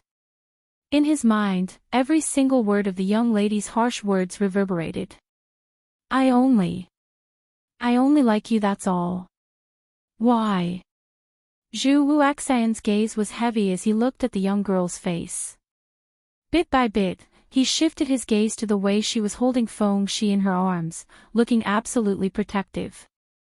The sorrow in his eyes deepened. Even the words that came out of his mouth sounded very hoarse. Why are you so cruel to me? Yiqing Luo didn't avoid his line of sight. She looked into his deep, cold eyes. He enunciated each word clearly and resolutely. I don't like you, so, whatever you do, it's wrong. His words caused the entire room to fall into a deathly silence. After a long while, Zhu Wuxian laughed softly. His laughter was filled with bitterness and cold ridicule, because you love Dmo Xian. So no matter what he does, it's right. Right? Yes. Yiqing Luo replied decisively. Zhu Wuxian let out another cold laugh. His chest was concussed. Suddenly, he stretched out his hand and locked Yiqing Luo's wrist. Yiqing Luo's brows creased as she struggled to break free. His strength was extremely great. When Feng Shi saw this, she immediately hugged Zhu Wuxian's hand, wanting him to let go of Yiqing Luo, let go of Fairy Sister. But Zhu Wuxian directly stretched out his hand and held Feng Shi in his arms as his body leaned forward tightly, forcing Yiqing Luo to take 2 steps back. Her legs bent and touched the foot of the bed behind her. Chapter 4902. Yiqing Luo's brows creased slightly. What do you want to do? Zhu Wuxian locked her wrist with one hand. In the darkness, that faintly discernible grave and stern face was filled with endless coldness. The pair of eyes which blended in with the night. Like a whirlpool, as though it was going to suck in everything around it. Yiqing Luo's pupils contracted slightly. She had a bad premonition in her heart. Zhu Wuxian's thin lips curled up. A deep and malicious voice rang beside the young lady's ear. You trust him so much, but will he believe you? Yiqing Luo realized what Zhu Wuxian wanted to do. Her expression suddenly sunk. Zhu Wuxian. Yiqing Luo bit his name heavily as her eyes seemed to be plated with a layer of frost. The young lady was furious. Her wrist, which was locked tightly by Zhu Wuxian, suddenly turned in a strange position. She withdrew her hand from Zhu Wuxian's grip.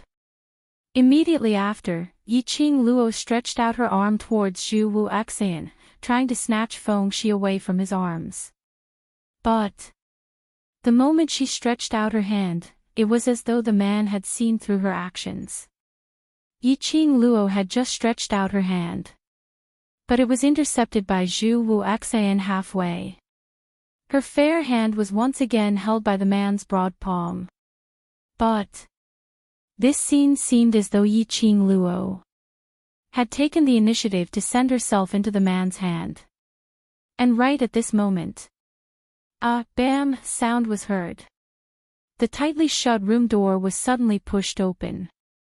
The ground suddenly began to shake. Even the things in the room started to sway. From outside the open door, it faintly projected the glow of the luminous pearl.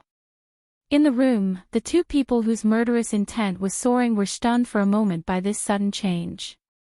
In the air, there was a ripple of an icy mountain's aura, as though it could freeze the surroundings into frost. The gloomy atmosphere was oppressive. The air was filled with a faint, chilly sandalwood fragrance. Yiqing Luo's pupils suddenly contracted. Ah, Xian. Hearing the young lady's soft cry, the whirlpools at the bottom of Zhu Wuxin's eyes surged more and more like surging waves. He was like a beast that had been trapped for a long time and was about to be freed. At this moment, the cold smile on his thin lips was filled with evil and malice. He grabbed the girl's wrist and bent down to, "Come closer, girl." Zhu Wuxin.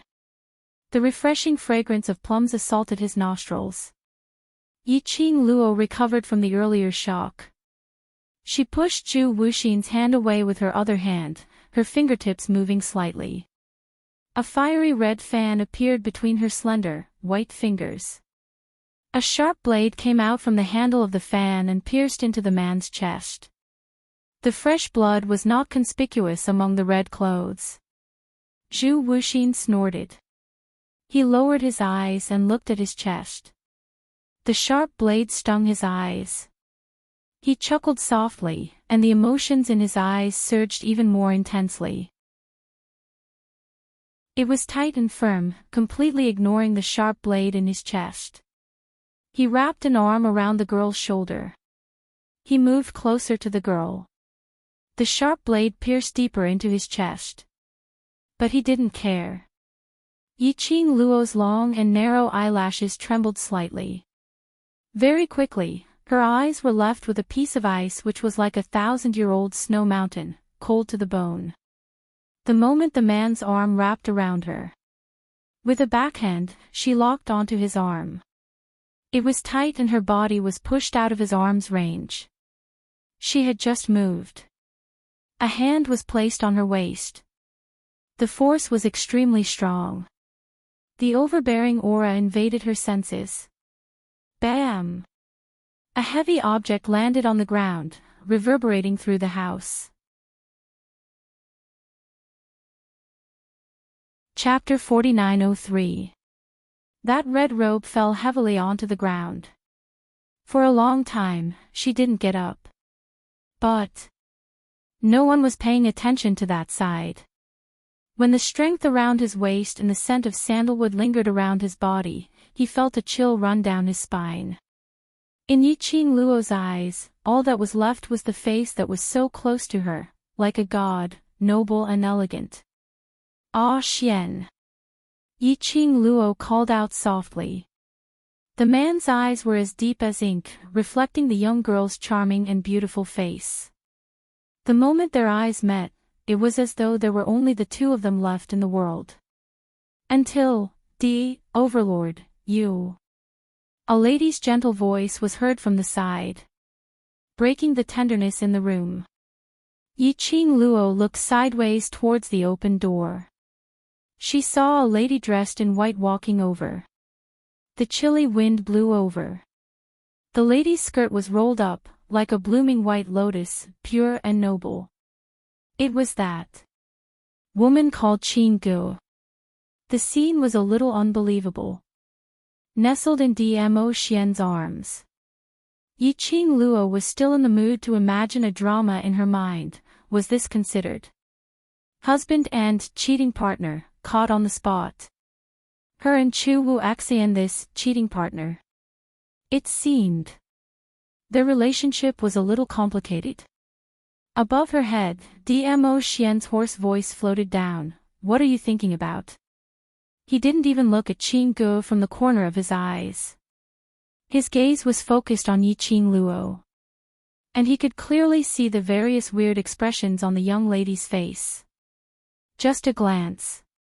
He knew that his young lady was daydreaming again. Yiqing Luo seemed as though she was caught red-handed as her cheeks flushed red and coughed violently. Nothing. Nothing.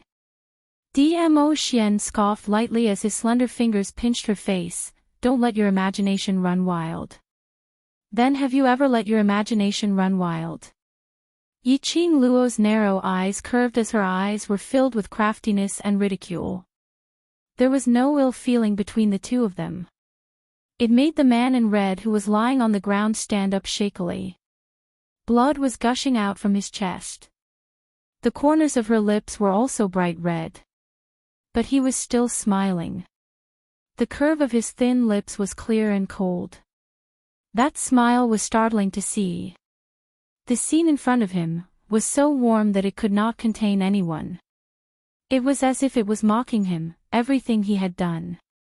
It was all just a joke. He couldn't interfere at all. Obviously, he already knew about this matter.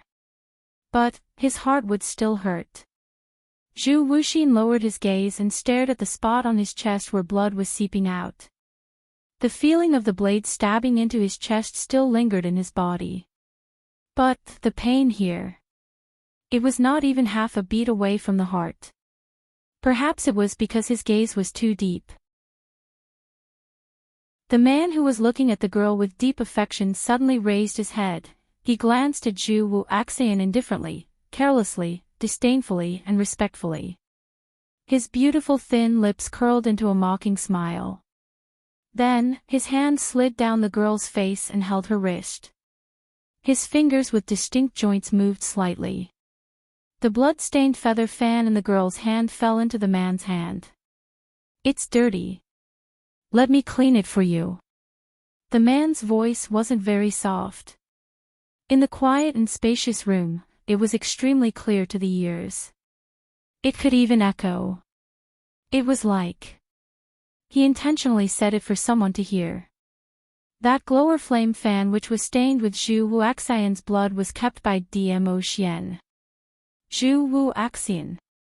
Yiqing Luo seemed to be recalling. That Zhu Wuxian whom she had stabbed, and was suddenly hit by Dmo Xian's palm. Chapter 4904. Her expression was somewhat complicated. Her long and narrow cat eyes slightly turned sideways, as it congealed towards Zhu Wuxian's direction. Looking at Zhu Wuxian who lowered his head and stared at her chest, his thin lips curled upwards, as though he was smiling yet not smiling. Yiqing Luo pursed her lower lip slightly. Before she could open her mouth, the strength around her waist suddenly tightened. The man's deep and hoarse voice floated down from above. So Pavilion Lord has the hobby of snatching someone else's wife. That voice sounded very calm. But Yiqing Luo could still hear the deep chilliness in it. Like a sharp blade, it pierced towards Zhu Wuxian's body. Zhu Wuxian raised his eyes slightly, as his icy cold eyes met Dmo Xian's gaze. That smile which didn't look like a smile was still hanging by the side of his lips. As though he was provoking Dmo Xian, he spoke indifferently, snatch someone else's wife. She doesn't seem to be your wife. He laughed coldly, you're not engaged, so why can't I be pleased with her? Dmo Xian's gaze was like a gathering cold wind, as it swirled up a whirlwind. Just as Yiqing Luo felt the chill, as she raised her eyes to look at Dmo Xian. The man's emotions had already returned to normal. He didn't look angry, and even curled his lips. His rosy red thin lips, the curve was noble, with some undetectable complacency. I'm afraid Pavilion Lord has forgotten, little Luo, can only accept that the person standing beside her is me. The man's tone sounded very casual. But it made Zhu Wuxian's smile, which was filled with provocation and sarcasm, freeze on his face. Dmo Xian was very satisfied that his own words had caused a huge reaction to Zhu Wuxian. The smile on his lips deepened. The casual expression on his brows also seeped out a few hints of provocation. Of course I don't mind, there are people who are pleased with little Luo, because this means that this lord's foresight is indeed very good. This lord's little Luo, is very popular. Every word, every sentence, was showing his sovereignty. Zhu Wuxian's expression was getting uglier and uglier. But at this moment, Dmo Xian gave a cold and sarcastic smile, but Pavilion Lord's heart makes my little Luo, very troubled. Pavilion Head's heart is troubling my little Luo, Pavilion Head's heart is troubling my little Luo, This sentence kept lingering in his mind. It was as if the replay button had been pressed. Zhu Wuxian's dark eyes were like raging waves. His hands that were hanging by his side slowly clenched into fists. His fingertips turned white. Her cold face exuded an eerie coldness. His fondness, just to make Yiqing Luo so annoyed. Especially when these words were said by Dmo Xian. Zhu Wuxian snorted lightly. Her cold face was filled with pain. He looked straight at Yiqing Luo as he asked word by word, "Do you also feel the same way?" The man's body was obviously a little unstable. Blood could be faintly seen seeping out of his fingertips that were covering his chest. Her red clothes were a little messy. From the looks of it, he was in an exceptionally sorry state. His gaze was abnormally scorching. As though it was going to burn her. Yiqing Luo met his gaze as her brows creased slightly. Towards this question of his. To tell the truth. If she wanted to answer, it would be a little complicated. She deliberated over her words in her mind. Perhaps it was because she took too long to think. That arm which was placed across her waist suddenly increased its strength. It was slightly tight around her waist. Chapter 4905. As though he was warning her, answer properly. Death question. Death stare. Yiqing Luo. So how should she answer in order to satisfy this master? Was Dmo Xian called? Smiling on the outside, but cursing in his heart. On the surface, he looked extremely confident and complacent, totally unconcerned about Zhu Wuxian's thoughts towards her. In reality, in her heart, she hated Zhu Wuxian's thoughts towards her deeply. Yiqing Luo secretly raised her hand and pinched his arm. "You don't believe me? This kind of warning action must be condemned." Dmo Xian's inky eyes congealed deeply on the young lady's face. "Of course I believe you, I know. The person Lil Luo loves the most is me. You know, and you still strangled me." Yiqing Luo pinched his arm again. "Strangling me means that you don't believe me." Dmo Xian's brows were filled with a smile. "So you admit that the person you love the most is indeed me?" "No."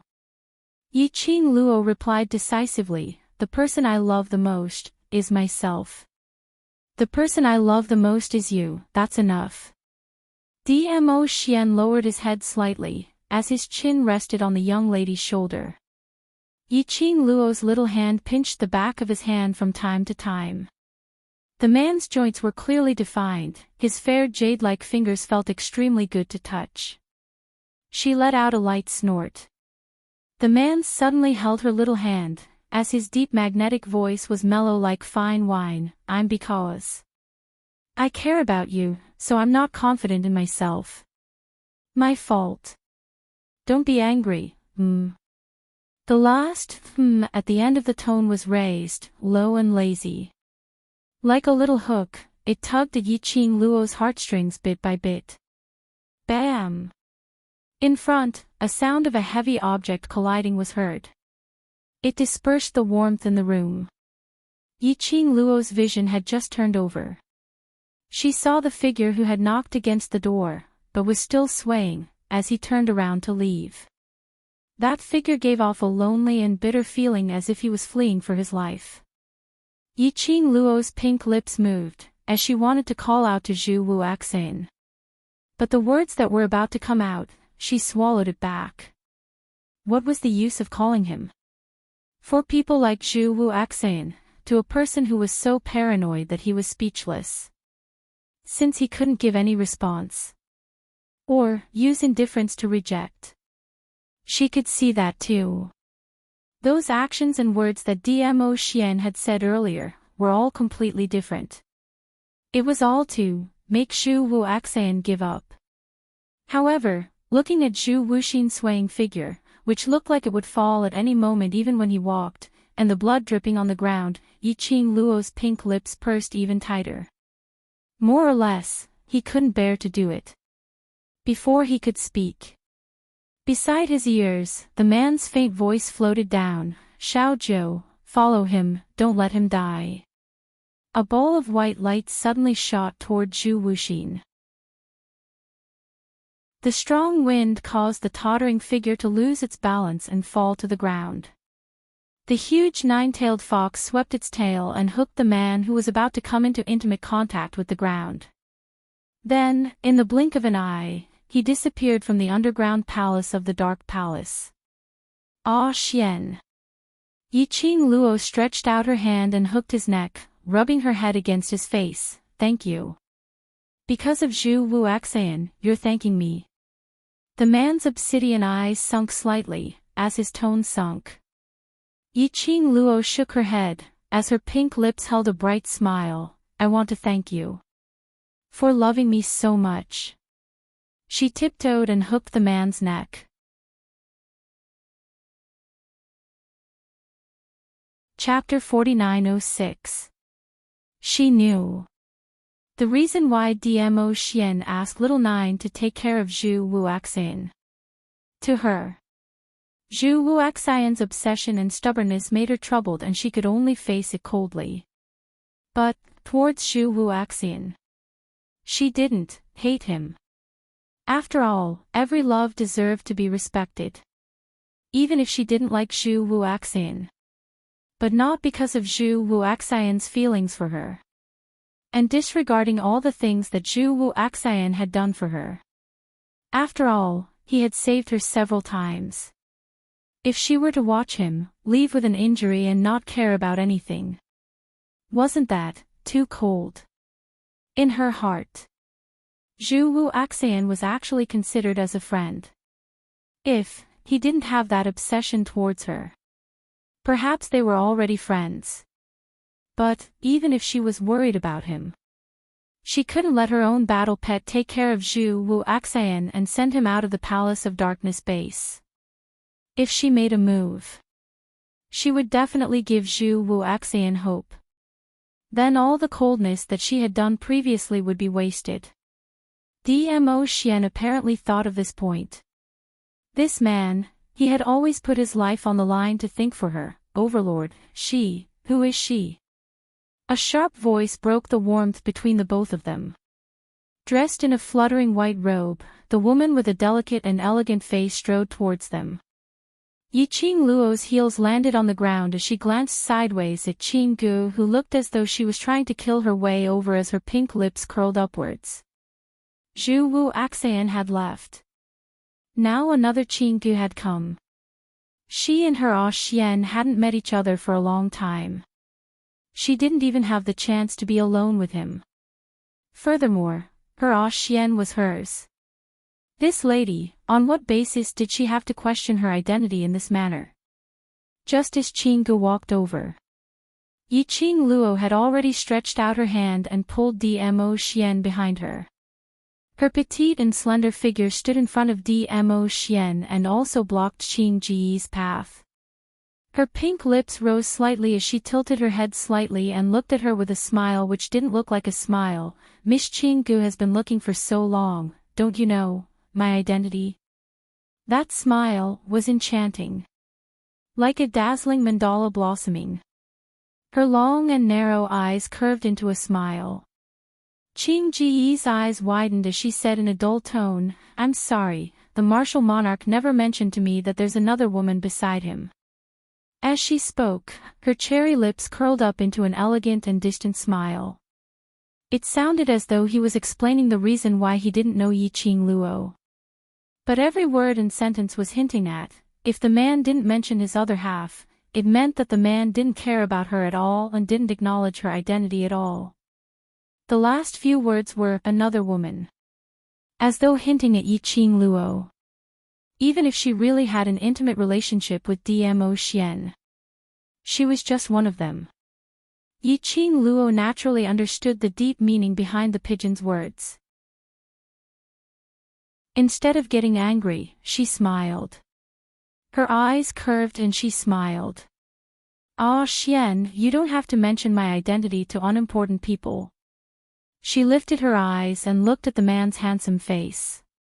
When she met the man's ink-like eyes, the dimples in her eyes bloomed. Following that, she stretched out her hand and circled around the man's neck. She buried herself into the man's broad embrace. Her face was plastered on the man's chest. Her vision was directed towards Qing Gu. Yi Qing Luo laughed lightly, "Miss Qing Gu, am I right?" Chapter 4907.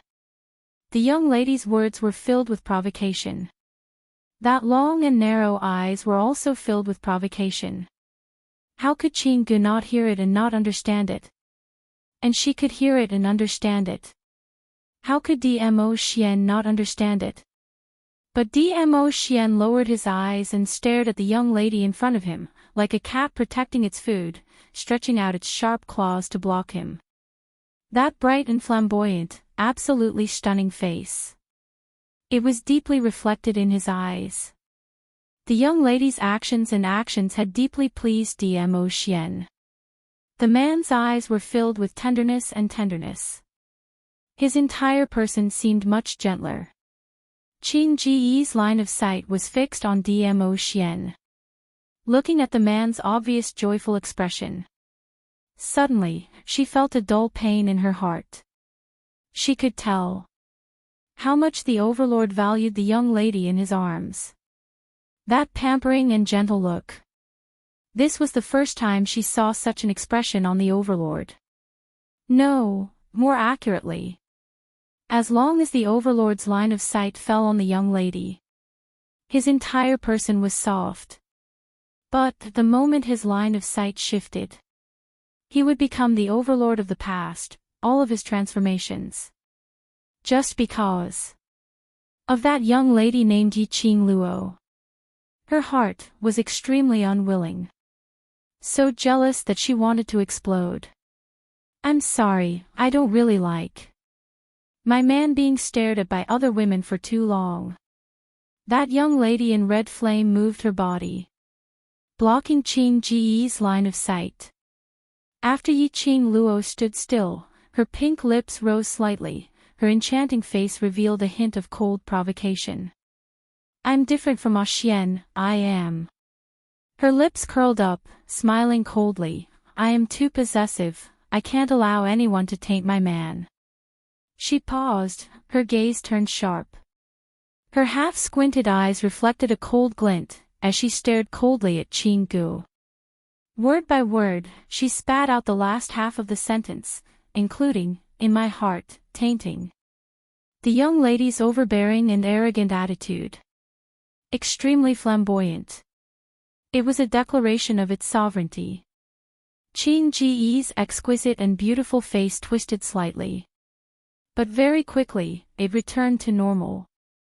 Continuing to maintain her elegance and gentleness, she ignored Yi Qing Luo and instead looked towards Dmo Xian. The woman's voice was soft and gentle. "Your Majesty, that man just now has met Master before. If he tells Master that you are here, this, I won't." Dmo Xian's voice was indifferent. "Even if there is, this lord doesn't mind to dig it out from the dark corners." Other than reminding Dmo Xian, Qing Ying's words were there was another deeper meaning. Firstly, it reminded Dmo Xian. The current Yi Qing Luo and Zhu Wu Axian had an ambiguous relationship. Secondly, Yi Qing Luo and Chu Wu Axian's entanglement was unclear, which led to him being discovered by Chu Wu Axian. Thirdly, it was because Yi Qing Luo believed in Zhu Wu Axian and gave him a way out, which gave Zhu Wu Axian the chance to complain to his lord. But, no matter what the reason was, Dmo Xian had already rejected it without hesitation. Dmo Xian's eyelids didn't even bother to look at her, and that deeply hurt Qing Ji's eyes. We haven't found any leads on Cuckoo. Qing Gu was rejected once and felt a little frustrated, so she could only bring out the topic which Dmo Xian was most interested in an attempt to attract his attention. Qing Gu. The man suddenly opened his mouth, as his voice was cold and emotionless as he called out her name.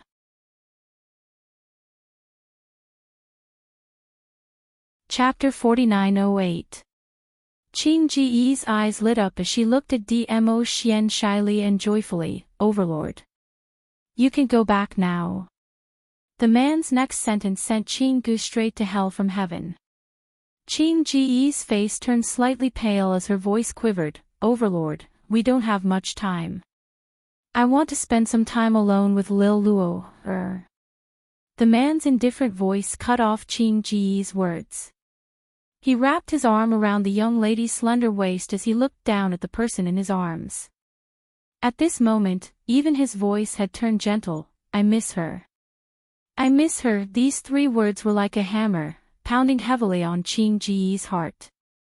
Qing Ji's face turned as white as a sheet. Her slender fingers clenched tightly as her eyes looked miserable, delicate and pitiful. Immediately, she looked at Dmo Xian with an aggrieved look. She turned around and jogged out of the room. Her jogging speed was slightly slow, as though she was waiting for the man to stop her. But it was impossible to stop her. Not even in this lifetime would he be able to stop her. Yi Qing Luo's eyes curved in satisfaction as she stretched out her hand and touched Dmo Xian's head.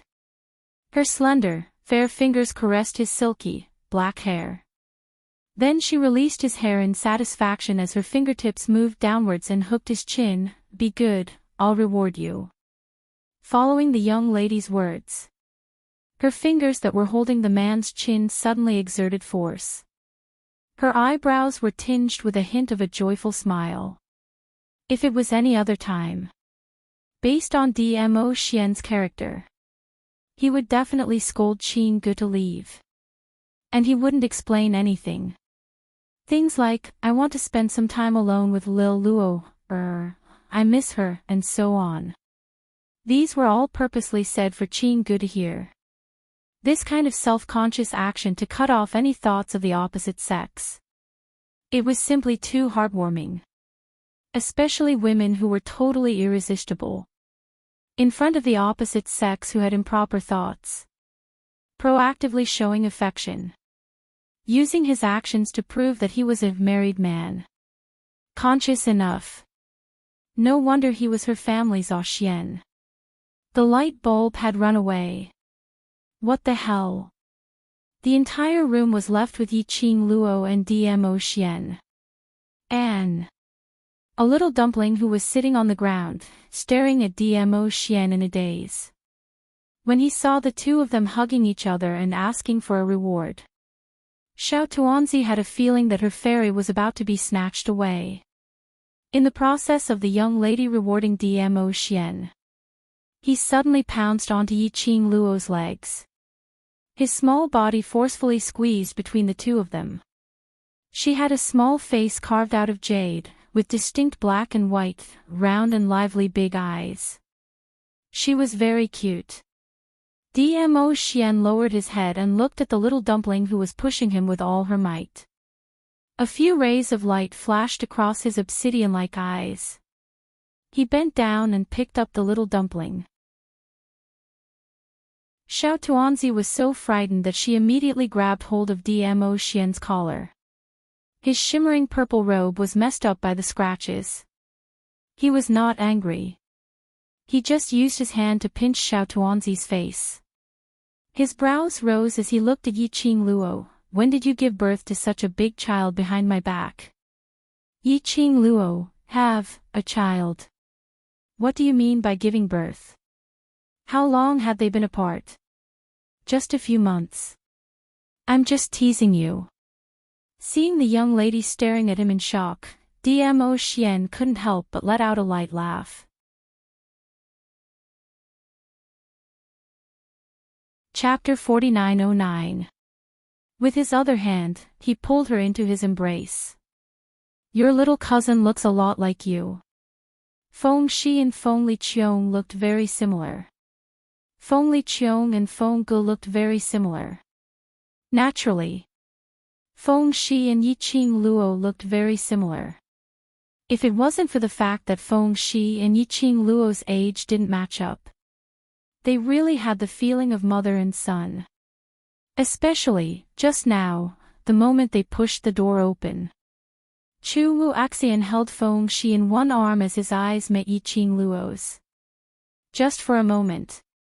It gave one a kind of, the feeling of a family of three. Dmo Xian's eyes sunk slightly. He lowered his eyelids as he gazed at the person in his arms. Then, he lifted Feng Shi up a little. A family of three. Ha, his kind was a family of three, all right. Dmo Xian's complicated inner thoughts. Yi Qing Luo didn't sense it. Her attention was focused on another point. The young lady lifted her head in his arms as her narrow eyes widened and stared at Dmo Xian. You know he's my cousin.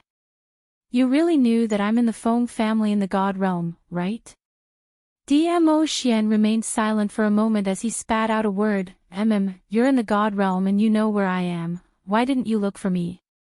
Yi Qing Luo tugged his ear as she grumbled fiercely. Do you know that the main reason why I agreed to the reunion banquet is? I know.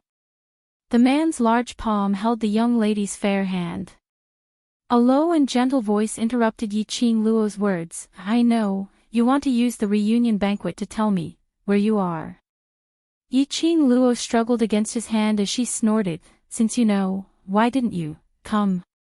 Not only did you not come, you're even hiding here secretly with that beautiful Miss Qing Gu, a lone man and a lone woman, lovey-dovey.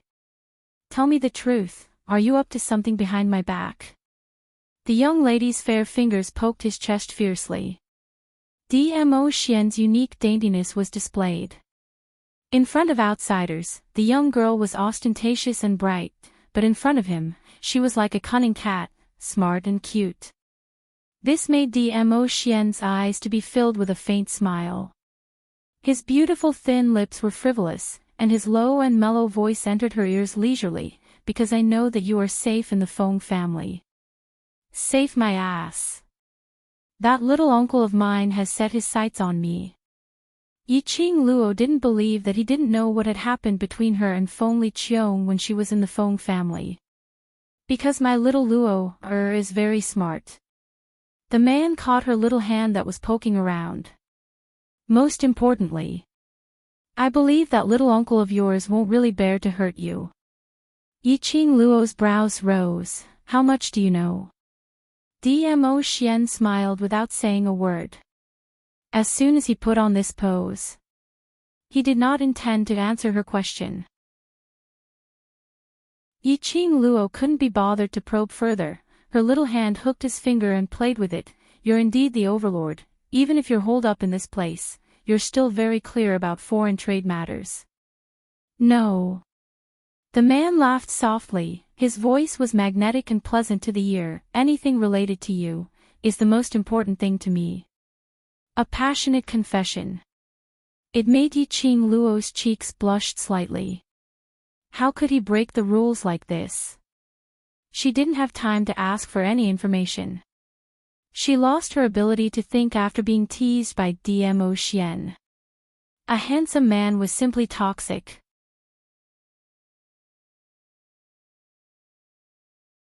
Chapter 4910. Yiqing Luo expressed that she was absolutely not a superficial woman who only knew how to look at appearances. She tried hard to adjust the expression on her face as she stared at Dmo Xian with a straight face and started to make trouble out of nothing. Anyway, it's your fault that you didn't look for me at the first instance after you knew I was in the god realm. See that? She was so overbearing and domineering. She would never succumb to Dmo Xian's honey trap. That little lady's demeanor fell into Dmo Xian's eyes. Just like a kitten acting coquettishly. It tickled his heart. Dmo Xian's eyes were filled with warmth and tenderness.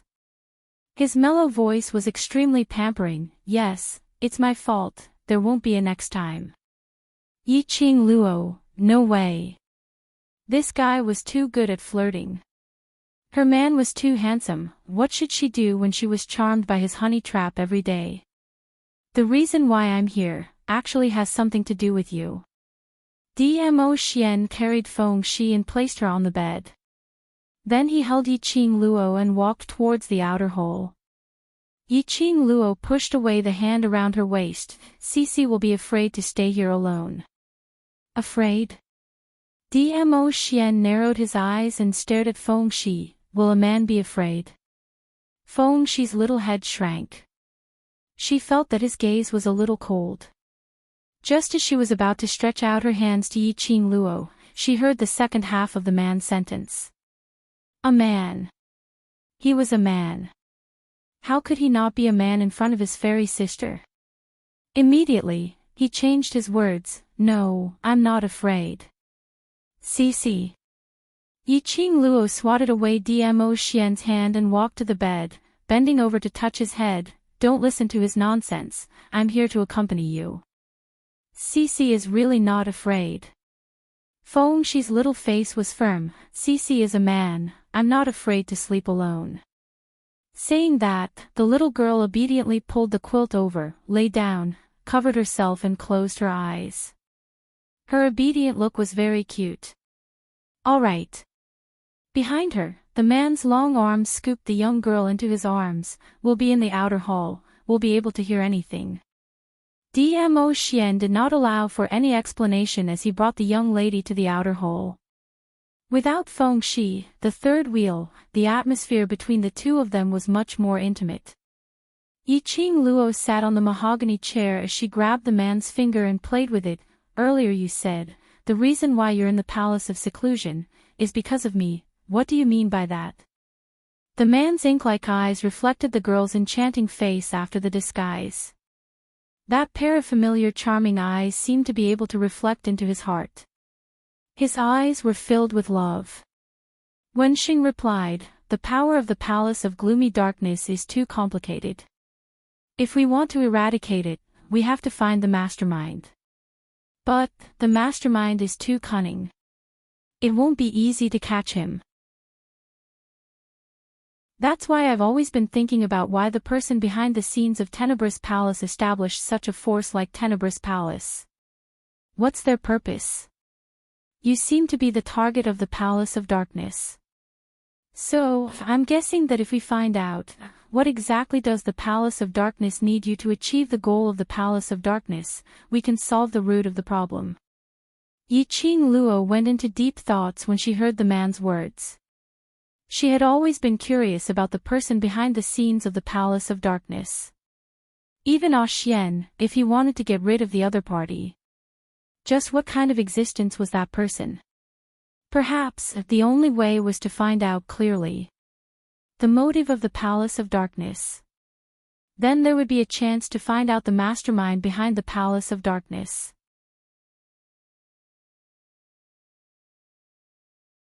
Chapter 49:11.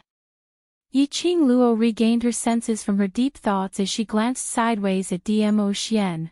Her little face was still pretending to pout coquettishly. Then, what has this got to do with you and that woman hiding here quietly?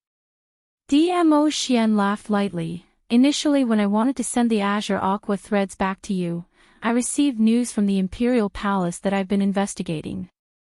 His slender fingers gently touched the little face of the girl who was pretending to be angry, so I went temporarily. Yiqing Luo grabbed his hand. you found out the motive of the mastermind behind the secluded palace. From what he had said before, Yi Qing Luo deduced it. N. Dmo Xian nodded. Moreover, that motive is related to you. He leaned over slightly.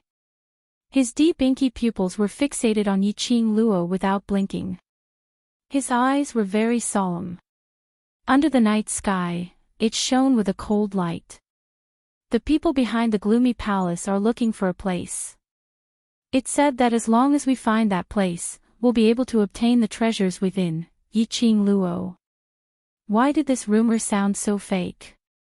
It felt like some kind of scam organization was spreading unhealthy thoughts here. We want to build a harmonious society, to be a prosperous, strong, democratic, civilized people. This kind of baseless rumor could not be believed, could not be believed. Dmo Xian looked at the young lady's rich expression and couldn't help but curl his thin lips.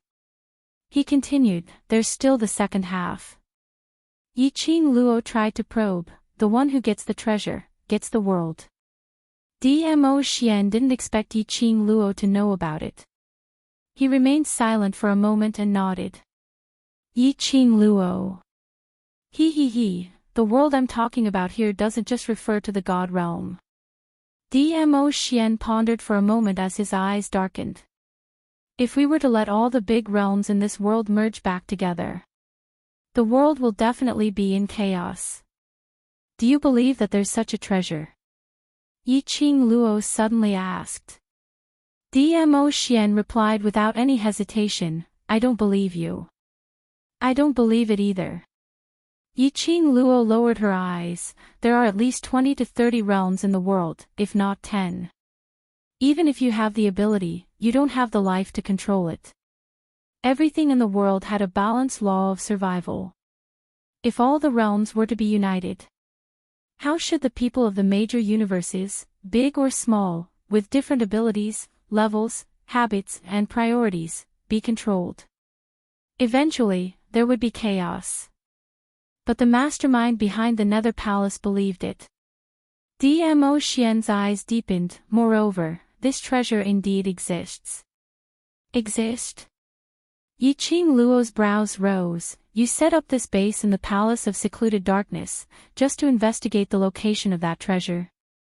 Dmo Xian's eyes softened even more, his eyes filled with smiles. His girl was really smart. It was only a few words. He had already guessed the gist of it. He held the young girl's fair and delicate hand.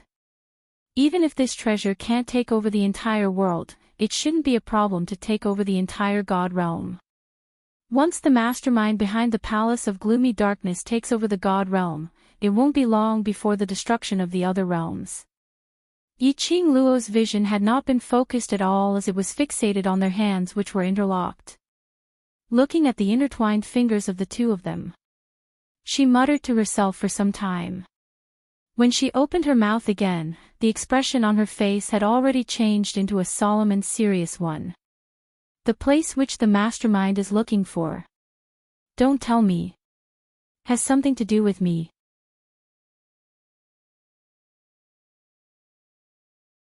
Chapter 49:12. Ever since Nirvana Realm, Palace of Darkness had been finding trouble with me, trying to control me. The person behind the scenes needs me to find that place, right? In Yi Qing Luo's mind, she rearranged all the connections. Her thoughts became clearer and clearer. Palace of Darkness's mastermind's motive, is it related to my mother, the Emperor of God Emperors? When this guess was set out, Dmo Xian's smile deepened. He hooked the young lady's fair fingers lightly. His voice was clear. Lil Luo, is so smart. His words indirectly admitted that everything she had guessed was true. Yi Qing Luo's long lashes drooped slightly, her eyes were a little faint. So, what you said, the place that Palace of Darkness is looking for, is my mother's. Which is also, the Emperor of God Emperor's tomb, right? The Emperor of God Emperor's tomb. The place where the emperor of god emperors had passed away. That was where the treasures were buried. Any one of them was enough to stir up the various realms. It indeed could be called as a treasure. After all, the former emperor of god emperor's power, and whatever they had when they were alive. They were all god relics. If one were to talk about the real motive of Palace of Darkness mastermind, it was to find the emperor of god emperor's tomb. To obtain the emperor of god emperor's belongings. Everything that had happened before could be explained. No wonder. Over at Palace of Darkness, she would always be able to see that stone wall which had her mother's totem carved on it. Every time she touched those stone walls, she would always fall into the periphery of the Emperor of God Emperor's tomb. This was all Palace of Darkness conspiracy. Those stone walls must be the mastermind behind Palace of Darkness, based on the information that she knew about the Emperor of God Emperor's tomb, to research a path to the Emperor of God Emperor's tomb. And at the same time, to test if she really had the qualification to enter the Emperor of God Emperor's tomb. No wonder. When Palace of Darkness tried to deal with her several times, most of the time, their motive was to control her, not to kill her. It was because only she could open the Emperor of God Emperor's tomb. Actually, in other words, it was rumored that the Feng family had treasures. This sentence was not fake. Because the so-called precious treasure. She was the one who knew about the Divine Emperor's grave and entered it. Mysterious flame. Dubhe diagram. It was a map of the Divine Emperor's tomb. What the mastermind of Gloomy Palace wanted was the Mystic Flame's Dubhe diagram. What Feng Liqiong wanted, the so-called treasure of the Feng family, was probably the Xianyan Dubhe diagram. Apart from the map, there's also the method to enter the tomb of the Divine Emperor. It's also extremely complicated. Even that person from the Palace of Gloomy Darkness doesn't have a clue. Dmo Xian didn't refute Yiqing Luo's guess as he gently embraced her in his arms, but I'm guessing that the biggest key should still be you. After thinking through all these things, Yiqing Luo's feelings were rather complicated. Her head was pressed against the man's chest, feeling the warmth from his body. His cold body and uneasy heart gradually calmed down. Did you stay in the base of the Palace of Gloomy Shadows with Qing Gu to investigate how to enter the tomb of the Divine Emperor? No wonder when she peeped outside Qing Ji's room, that study room was filled with various books and scrolls of ancient books. She shut her eyes as she buried her entire body into his warm embrace. By his side, there was a sense of security which made her rely on him.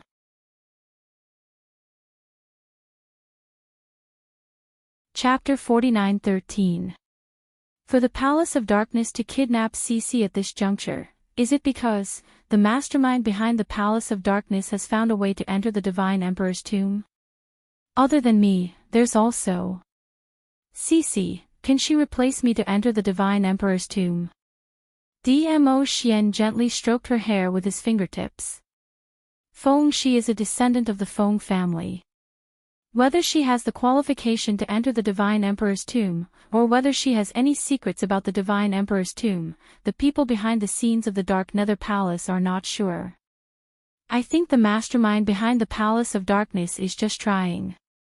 His soothing voice was gentle and mellow, which could easily soothe all the uneasiness in her heart. I will send you and Feng Shi out of here. As long as you don't leave the Feng family's territory, the Palace of Darkness will not dare to lay a hand on Feng Shi. What about you? Yiqing Luo's little hand grabbed his collar as she raised her head slightly. Do you still want to stay here? I will look for you after I find the clues. Dmo Xian patted her head. Yiqing Luo's little hand tightened. No, I don't want to. She couldn't always hide in the safe zone. She had to let Dmo Xian overcome all the obstacles for her. I'm with you, not because I want you to do anything for me, but because I want to be with you. Yiqing Luo's voice was a little hoarse, her long and narrow eyes were stained with a few sparkles. I said before, I want to grow too. To stand by your side, shoulder to shoulder with you. The purpose of my coming to the upper realm is to find out my background, to know why my biological parents would abandon me. Now I have found it. The Palace of Darkness's target is me, my mother. I can't keep hiding under your wings like this. Other than me, no one can really solve this matter. Following the young lady's determined voice, the light in her eyes became brighter and brighter. It was as if his eyes were filled with a sky full of stars. Unwavering. She looked at Dmo Xian fixedly. Their eyes met. The young lady's eyes rippled slightly, her pink lips curled into a brilliant smile. Xian, I want to be with you. Little Luo, Dmo Xian sighed softly. His inky black eyes reflected her charming and enchanting face after her disguise. But under Dmo Xian's gaze, Yiqing Luo felt that. It was as if he could see through the disguise on her face and see the real her. I can't do anything to you. The man chuckled and hugged her even more tightly. There was a rare gentleness in his voice. Yiqing Luo's eyes were filled with smiles, like a cat who had gotten her way, her charming eyes curved, because I was born to be your nemesis, my dear Overlord. The man did not speak again. However, the doting look in his eyes and the gentleness in his actions represented all the answers. She would not leave his side. But how could he bear to part with her? Therefore, let's keep him by our side. Under his watch, he could be more at ease. Hence, when Dmo Xian pulled Yiqing Luo back to Qing Ji's room. Qing Ji's expression, it was extremely complicated. The expression she shot towards Yiqing Luo was the most obvious, jealousy and hatred between ladies. Meeting Qing Ji's gaze. Yiqing Luo's pink lips curled up as she smiled sweetly at Qing Gu. My Xian has been troubling you for so many days, I'm really sorry.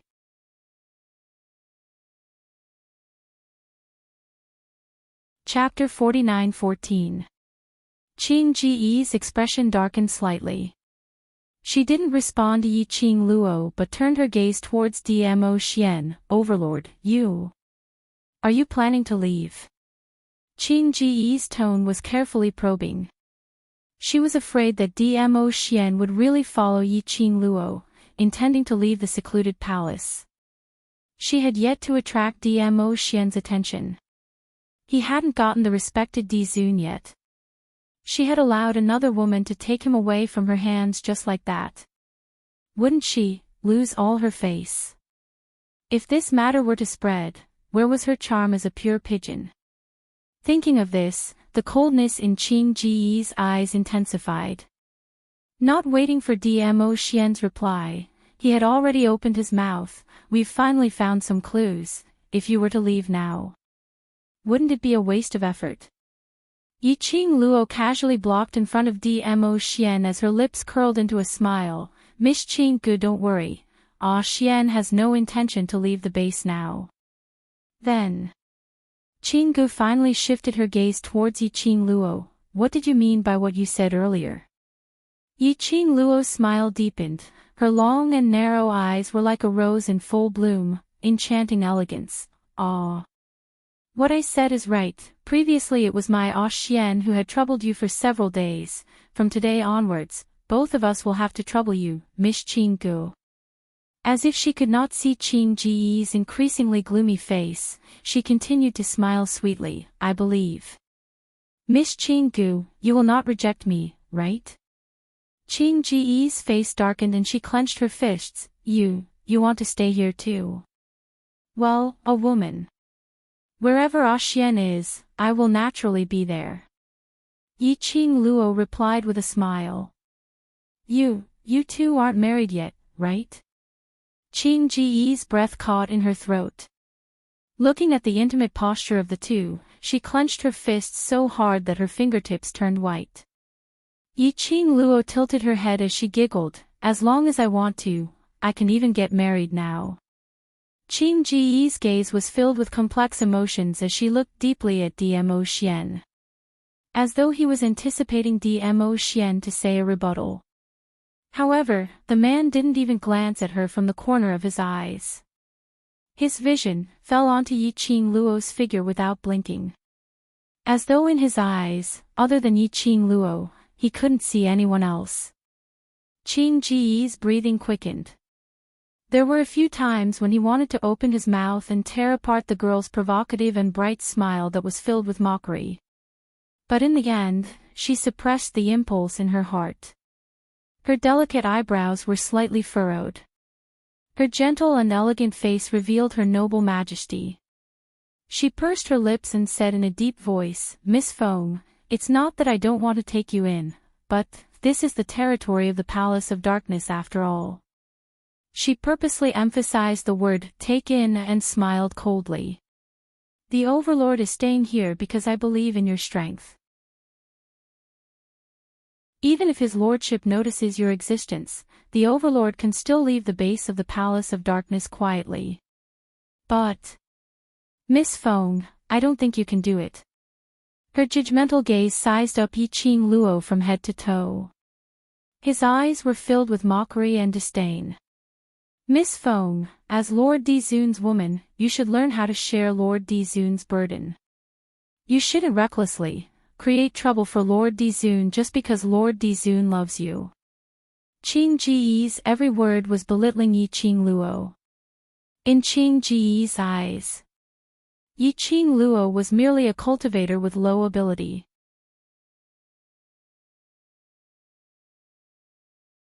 Chapter 49:15. The only one that was presentable. Could only be the identity of Feng family's Mississippi. The most important thing was, Feng Qing Luo, this Feng family's miss, was not legitimate. She was merely the Feng family's adopted daughter on a whim. If she were to appear, presumably, the Feng family would not offend her just for this adopted daughter. Qing Gu thought in this way, as the disdain in her eyes deepened. Facing Qing Ji's sarcasm, Yi Qing Luo's expression had not changed at all. Her eyes were still curved, as the ends of her eyelids arched upwards, curling into a glistening expression. That enchanting face was as exquisite as a blooming rose, blooming with the most dazzling elegance. Regarding this point, Miss Qing Gu need not worry. Yi Qing Luo's voice was clear and melodious, like pearls falling on a plate, extremely pleasant to the ears. "I can't, Xian can. He will protect me. As a Xian's woman, actually it's not as complicated as what Miss Qing Gu thought. As for me, as long as I stay by Xian's side, enjoying his pampering, that's enough." Yi Qing Luo hugged Dmo Xian's arm, leaning her head towards him, smiling sweetly. "Women should be pampered, doted on, loved. But, for someone like Miss Qing Gu, at such an age, still alone, you should not understand this feeling." Qing Ji's expression, before Yi Qing Luo's words finished, seemed to be covered by dark clouds. The anger in her eyes was like a blazing fire. Her exquisite and elegant face uncontrollably twisted slightly. "Qing Gu." Dmo Xian opened his mouth indifferently, as he shot a glance at Qing Gu. "If it's not convenient, I will return to the Feng family with little Luo, first. I'll have to trouble you to send the ancient books here to the Feng family." The moment the man opened his mouth, he had completely stated his stand. Qing Gu was an intelligent person. How could she not hear the warning in Dmo Xian's tone? If it was any other time, Dmo Xian didn't even want to say a word more to her. These few days in Dmo Xian's base, the words he said probably did not exceed 10 sentences. But today, the words he said exceeded the sum of all the words he said these few days. However, all of this was for the sake of that girl. A complicated light flickered in Qing Ji's eyes. From the bottom of her heart, the thought of obtaining Dmo Xian seemed to have taken root and sprouted, twining around her body and mind. The more he behaved this way, the more she wanted him. Such a perfect and outstanding man. It should belong to her. How could that Miss Feng of the Feng family compare with her? You want to stay here? That's great. Let Feng Qing Luo witness with her own eyes how her man, little by little, sank into her land of gentleness. When Qing Gu looked up again, her expression was once again elegant and gentle. Her cherry lips curled up, and her beautiful eyes focused. My lord won't be here today, so it's not inconvenient. Since the overlord has no objections, I naturally have no objections. She looked at Yi Qing Luo, Miss Feng, then please stay here and stay well. Thank you, Miss Qing Gu. Yi Qing Luo's smile did not diminish. Following that, she raised her head and looked at Dmo Xian, displaying her lovable charm to the extreme. Ah Xian, which room are you staying in? Bring me there to rest. Saying that, both her hands hooked onto the man's neck, and with a leap, she jumped into his arms. The man naturally wrapped his arms around her waist, to prevent her from falling. The action between the two of them seemed as though they had rehearsed it countless of times. It had already formed into their exclusive tacit understanding.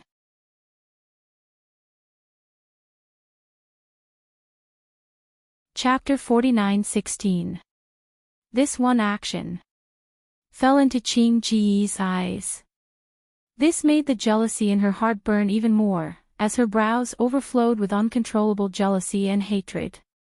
Until she saw Dmo Xian condescending himself, as though he was carrying a precious treasure, carrying her as he turned around and left the study. Her jade-like fingers clenched tightly as the smile on her face slowly turned cold. She slammed the table heavily. The table full of books and paintings were scattered all over the floor. That damned Feng Qing Luo.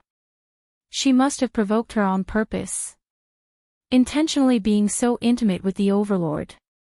He had purposely shown her how much the overlord doted on her and how much he loved her.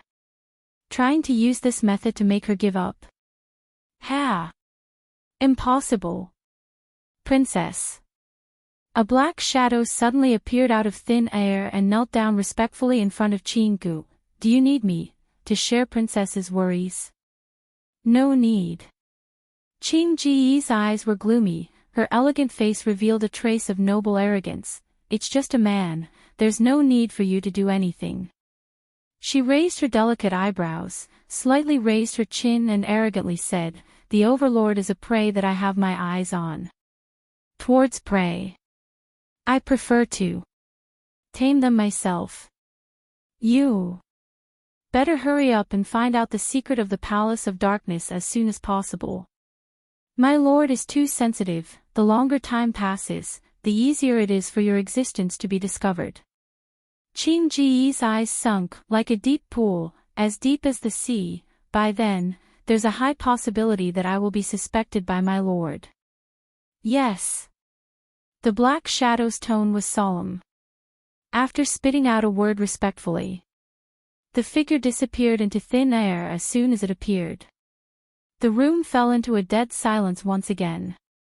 As if everything that happened earlier was just an illusion. Dmo Xian carried Yi Qing Luo all the way to the room next door. Pushing the door open, the room was filled with the unique sandalwood scent from Dmo Xian's body. Yi Qing Luo circled Dmo Xian's neck, raised her brows and looked at him. Looks like that Miss Qing Gu treats you quite well. The room she arranged for you is in line with your style. Dmo Xian put her down, still jealous. Jealous? Yi Qing Luo snorted coldly. Is she worthy? Could a rival in love that posed no threat at all be considered a rival in love?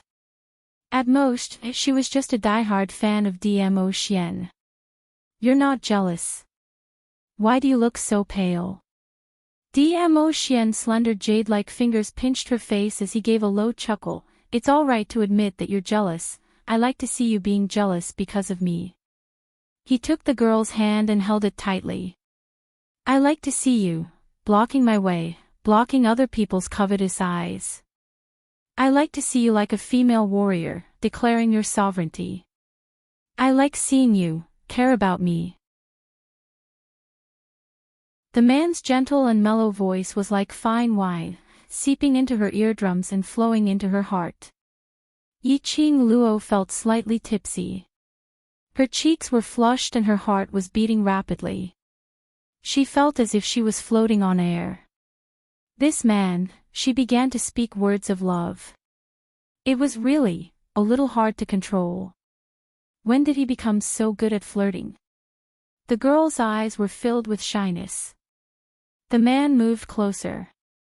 Why aren't you saying anything?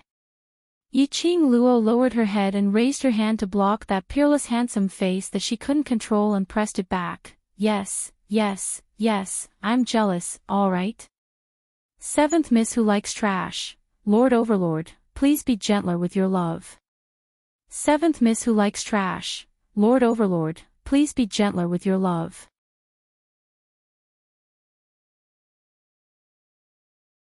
Chapter 49:17.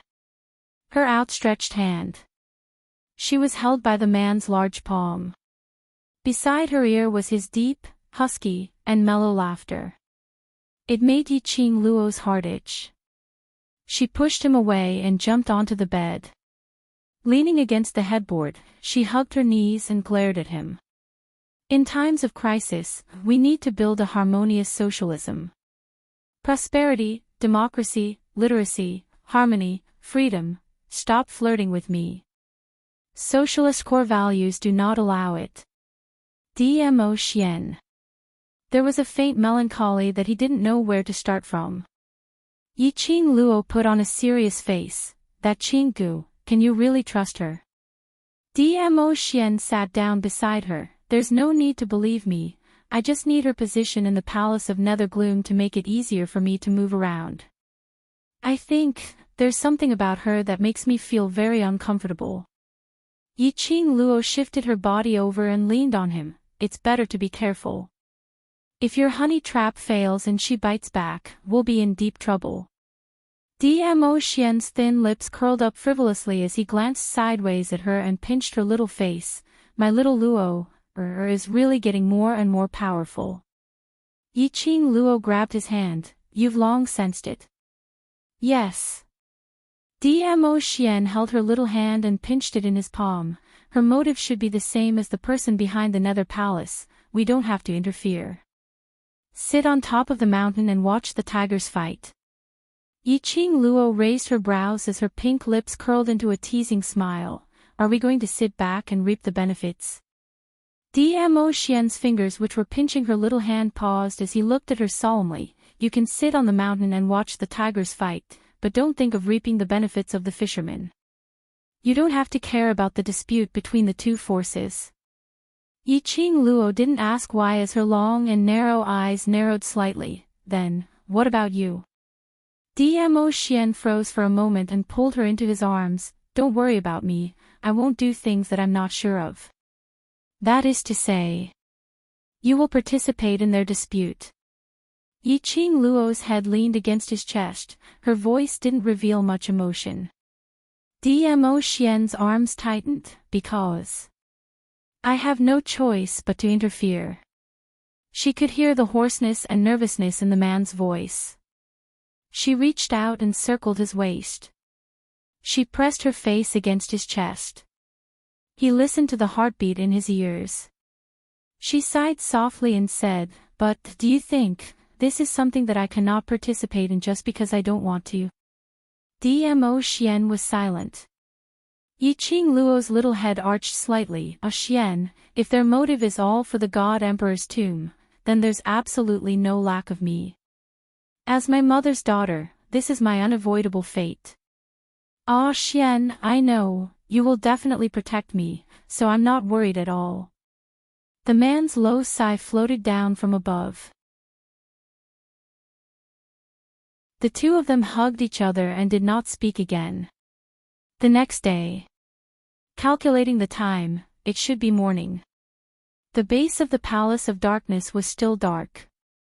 Outside the door, a large red lantern flickered and emitted an extremely faint light. Under the darkness, a ray of light approached from afar and stopped at the door of the room. An elegant and pleasant voice came from the door. "Lord Dizun, can you get up now? I asked the kitchen to prepare some of your favorite breakfast dishes." Yiqing Luo's charming eyes rose as she looked at Dmo Xian without blinking. The young lady's death stare made Dmo Xian's body stiffen. Just as he was about to reject her, the young lady's soft voice rang first. "Miss Qing Gu has the heart, then I'll have to trouble Miss Qing Gu to send the breakfast in." Seventh Miss Who Likes Trash. "Lord Dizun, please be gentler with your love for everyone to collect." Seventh Miss Who Likes Trash. "Lord Dizun, please be gentler with your love for me."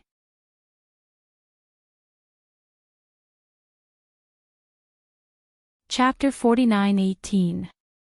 The person outside the door was stunned for a moment. The atmosphere and the air seemed to have turned much colder. Yiqing Luo naturally felt the change in the air as her pink lips curled into a teasing arc. After some time, the room door was pushed open. Qing Gu was dressed in a white muslin long dress as she walked into the room with a fairy aura. That white lotus arm was carrying an exquisite and fragrant breakfast as she walked in leisurely. Her posture was elegant and her smile was just right. But the moment she stepped into the room, Qing Ji's smile froze on her face. She almost couldn't hold on to the tray she was carrying. Her face turned slightly pale as she looked at the scene in front of her in shock. The young lady dressed in red was hugging a 5 to 6-year-old boy with bright eyes and white teeth. She sat on the red sandalwood chair as her fair fingers pinched Xiao Tuanzi's face from time to time. While Dmo Xian, who was dressed in a black robe, stood behind the young lady. His slender fingers rested lightly on the back of the chair. His eyes drooped slightly as his deep black eyes gazed tenderly at the young lady. Golden boy and jade girl, a perfect match. It was a déjà vu feeling of a family of three. This warm picture of a family. It was like a thorn, piercing into Qing Ji's eyes. The expression on her face was overcast, dark and gloomy. "Miss Qing Gu, what's the matter?" Yiqing Luo's slender eyes raised as she looked at Qing Gu with a smile. That bright-eyed Xiao Tuanzi and the young lady looked over at the same time. Two similar faces, reflected in Qing Ji's eyes. Qing Ji's pupils constricted. This is yours. Feng Qing Luo actually had the Overlord's child. How could this be possible? Look at this child's age. This meant that Feng Qing Luo and the Overlord had known each other for at least 5 to 6 years. Yiqing Luo lowered her head to look at Xiao Tuanzi in her arms as she slowly stood up and fought alongside Dmo Xian. Her fingertips brushed against Xiao Tuanzi's face as she asked with a smile, "My Sisi, looks adorable, right?" The man cooperated as he circled his arm around the young lady's shoulder. It was also an indirect acknowledgement that they were a family of three. Qing Gu held her breath and stiffened. She placed the tray on the mahogany table and smiled in disbelief. "This child looks very much like Miss Feng." Of course. After all, he was her little uncle's biological son. After all, he looked very similar to her mother. But when Qing Gu heard this, she was stunned. It was a disguised admission. She and this little ball were indeed mother and son. Because only a mother and a son would look alike. "You guys eat slowly. I still have something to do, so I'll be leaving first." After saying this, Qing Gu turned around and left the room with a stiff body. Yiqing Luo placed the little dumpling on the chair and placed the breakfast in front of him while raising her eyes to look at Dmo Xian. Did she misunderstand something? Let her be. Dmo Xian didn't really care. Yiqing Luo pulled Dmo Xian along and sat down by the side. Dmo Xian looked at the gentle and attentive young lady taking care of Feng Shi as she ate. Which made him think.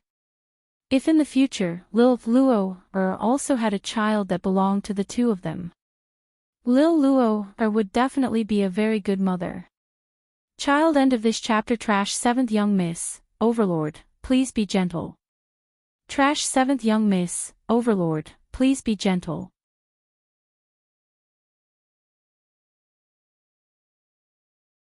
Chapter 49-19.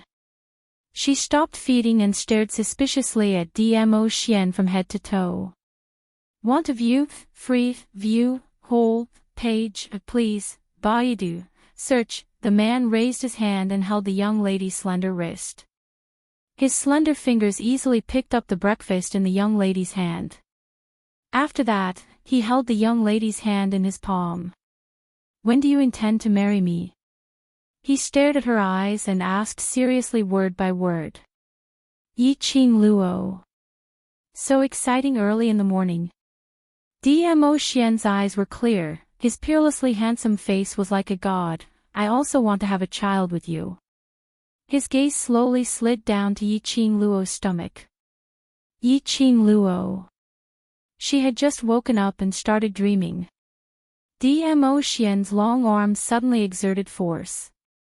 The young lady was immediately brought into his arms. This action.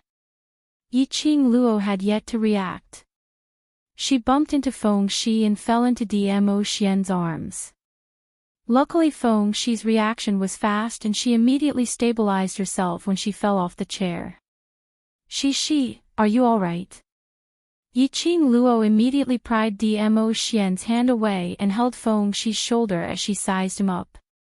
Feng Shi shook her little head and blinked her clear eyes as she looked at Dmo Xian timidly, as though she was afraid of something. Yi Qing Luo carried Feng Shi back to the chair and turned to stare at Dmo Xian. Don't scare Shi. Dmo Xian, he looked down at his empty arms. He felt that he had fallen out of favor. His gaze was filled with hidden bitterness as he stared at Yi Qing Luo. Then you hurt me, what about this? That expression was like a large loyal dog. It made Yi Qing Luo's eyes soften. She stared at Dmo Xian unhappily. There are still so many things that have not been settled. How can we talk about marriage, not to mention the sacred treasure? Dmo Xian drooped his head. His thick black hair hung down slightly and scattered on both sides of his cheeks. He revealed a somewhat dispirited posture. Yi Qing Luo. This pitiful, like an abandoned large-queued dog expression really made one unable to bear it. This man always had all kinds of fancy ways to make her compromise. Yi Qing Luo sighed and softened her tone. It's not like I'm not marrying you. In this lifetime, I will only marry you and not anyone else. I'll only give birth to your baby. So, you don't have to worry at all. It was just a few simple words. And successfully smoothed out Dmo Xian's fur. Thousands of words of love. Not as good as one sentence I won't marry anyone but you.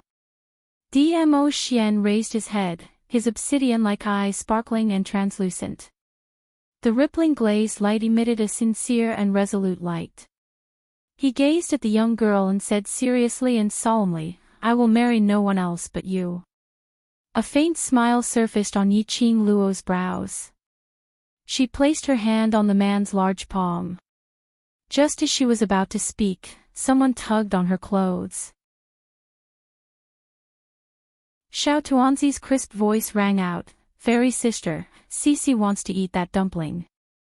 Yi Qing Luo immediately retracted her hand and turned her head to look at the edge of the table, at the stack of red bean dumplings that Xiao Tuanzi couldn't reach even if she stood on the chair.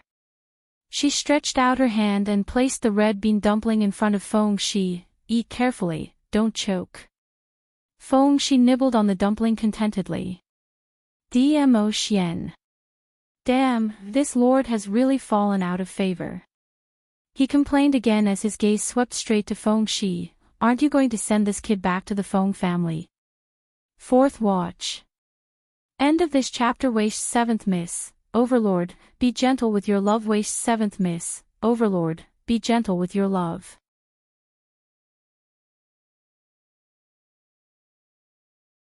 Chapter 49:20. Yiqing Luo poured a cup of water for Feng Shi before looking at Dmo Xian. The entrance is guarded tightly by the disciples of secluded palace, there's no way out. If possible. She wanted to send Feng Shi back to the Feng family first. After all, Feng Shi was staying here. It was an additional layer of danger. Furthermore, she wanted to take the opportunity to return to inform her grandfather that she was safe. To prevent him from letting his imagination run wild at home. And Feng Liqiong's side would also alert the enemy. But this secluded palace base, it was easy to enter but hard to leave. Especially under the premise that she and Feng Shi were discovered. Wanting to leave was as difficult as ascending to heaven. Dmo Xian's body leaned against the back of the chair, his peerless brows were filled with laziness, which made that elegant and handsome face even more unbridled. Lil Luo, must have forgotten. There's still me. Yiqing Luo's eyes lit up. That's right. Her dear Ah Xian, it should be easy for him to leave the secluded palace base. She couldn't. There was still Ah Xian. Looking at the man's arrogant look. How could Yiqing Luo not understand what he was thinking? The young lady stood up slowly, her fiery red dress fluttered and a blooming rose spun in midair. She had already walked past Feng Shi and stood next to Dmo Xian. Two slender fair hands were placed on his shoulders as she leaned slightly and smiled, then. I'll have to trouble my dear Ah Xian. Dmo Xian raised his brows lazily as his beautiful thin lips curled upwards, giving a devilish smile. Why? You only remember that I'm your dear husband when you need me. Every moment and every second, I'm thinking of Ah Xian. Yiqing Luo's voice was soft and tender as she bent over slightly, leaning on his body. Ha! The man scoffed, a woman's mouth is a liar. Yiqing Luo. Where did her Ah Xian learn this sentence from? Her Ah Xian actually learned bad things. If it wasn't for the fact that she kept the core values of socialism in mind, she would have used her big move.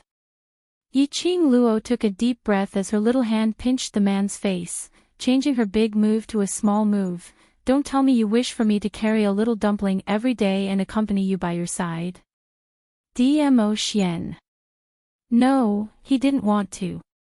It was rare to meet Lil Luo again. He only wanted to be with Lil Luo at all times. I don't want to fall out of favor. So, I'll have to trouble you to send Cici back to the Feng family.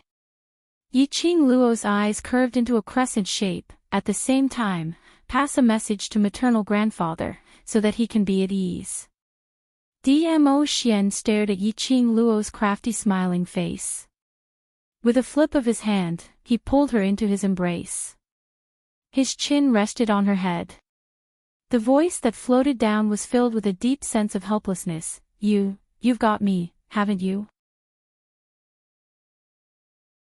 Yiqing Luo gave an innocent and harmless smile, as she blinked her eyes and spoke seriously. My grandfather is very concerned about the man I've taken a fancy to, so when you send Cici off, you'd better put on a good performance if you can't get past my grandfather. Get married. Have a baby. This isn't something you can do. With that, the girl patted his shoulder with a serious expression. I believe that my Ah Xian is the best. Qinggu knocked on the door once again. Yiqing Luo looked outside the door, at that graceful figure, as her lips curled into a smile with unknown meaning. She got up and opened the door. Miss Qinggu, what's the matter? When Qinggu saw Yiqing Luo, her expression turned gloomy for a moment. Her gaze went past Yiqing Luo and looked into the room. I remember, that child is the one Princess Ling Long is looking for, right? Seventh Miss who likes trash. Overlord, please be gentler with your love. Seventh Miss who likes trash. Overlord, please be gentler with your love.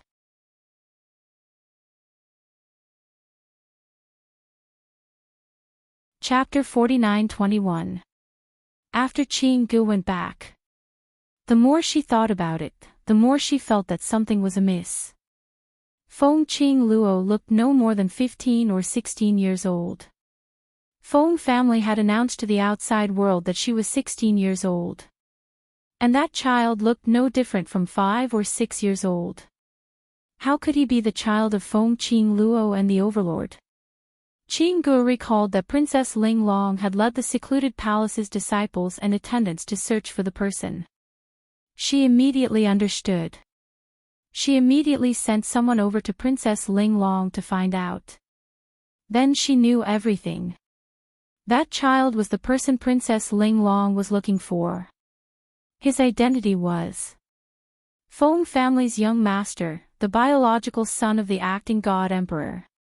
His relationship with Feng Qing Luo was merely that of cousin brother. After clarifying all these, how could Qing Gu still not understand? Feng Qing Luo, that little slut, was teasing her. At such a young age, not even married yet, she shamelessly impersonated herself and gave birth to the overlord's child. Shameless. Qing Gu was furious and annoyed. But she still had to maintain her elegant image. In this way, the attendant Shao Qi whom Princess Ling Long wanted to capture, it was probably Feng Qing Luo. If she were to inform Princess Ling Long about Feng Qing Luo and the Feng family's young master, Qing Ji's eyes flashed past a deep and obscure glint. Miss Qing Gu only found out now. The young lady's clear voice interrupted Qing Ji's thoughts. I thought Miss Qing Gu already knew about it. It sounded like a very normal sentence. However, Qing Gu could always hear the sarcasm hidden in the laughter. Qing Ji's face sunk a little. The young lady was still smiling sweetly, her narrow eyes curved and the corner of her eyes outlined a little ripple, which made her enchanting face even more attractive. So, Miss Qing Gu wants to tell Princess Ling Long. Yi Qing Luo tilted her head, vividly displaying the young lady's innocence. This purity and innocence. This caused Qing Gu to feel even more frustrated in her heart. She really couldn't understand. How could the high and mighty overlord be the same as those ordinary people? He actually liked this kind of unpresentable lady.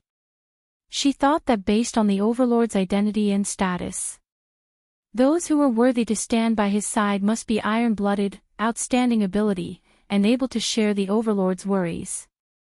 But not like this Feng Qing Luo. Apart from a slightly passable face, there was nothing else. What else was outstanding about it?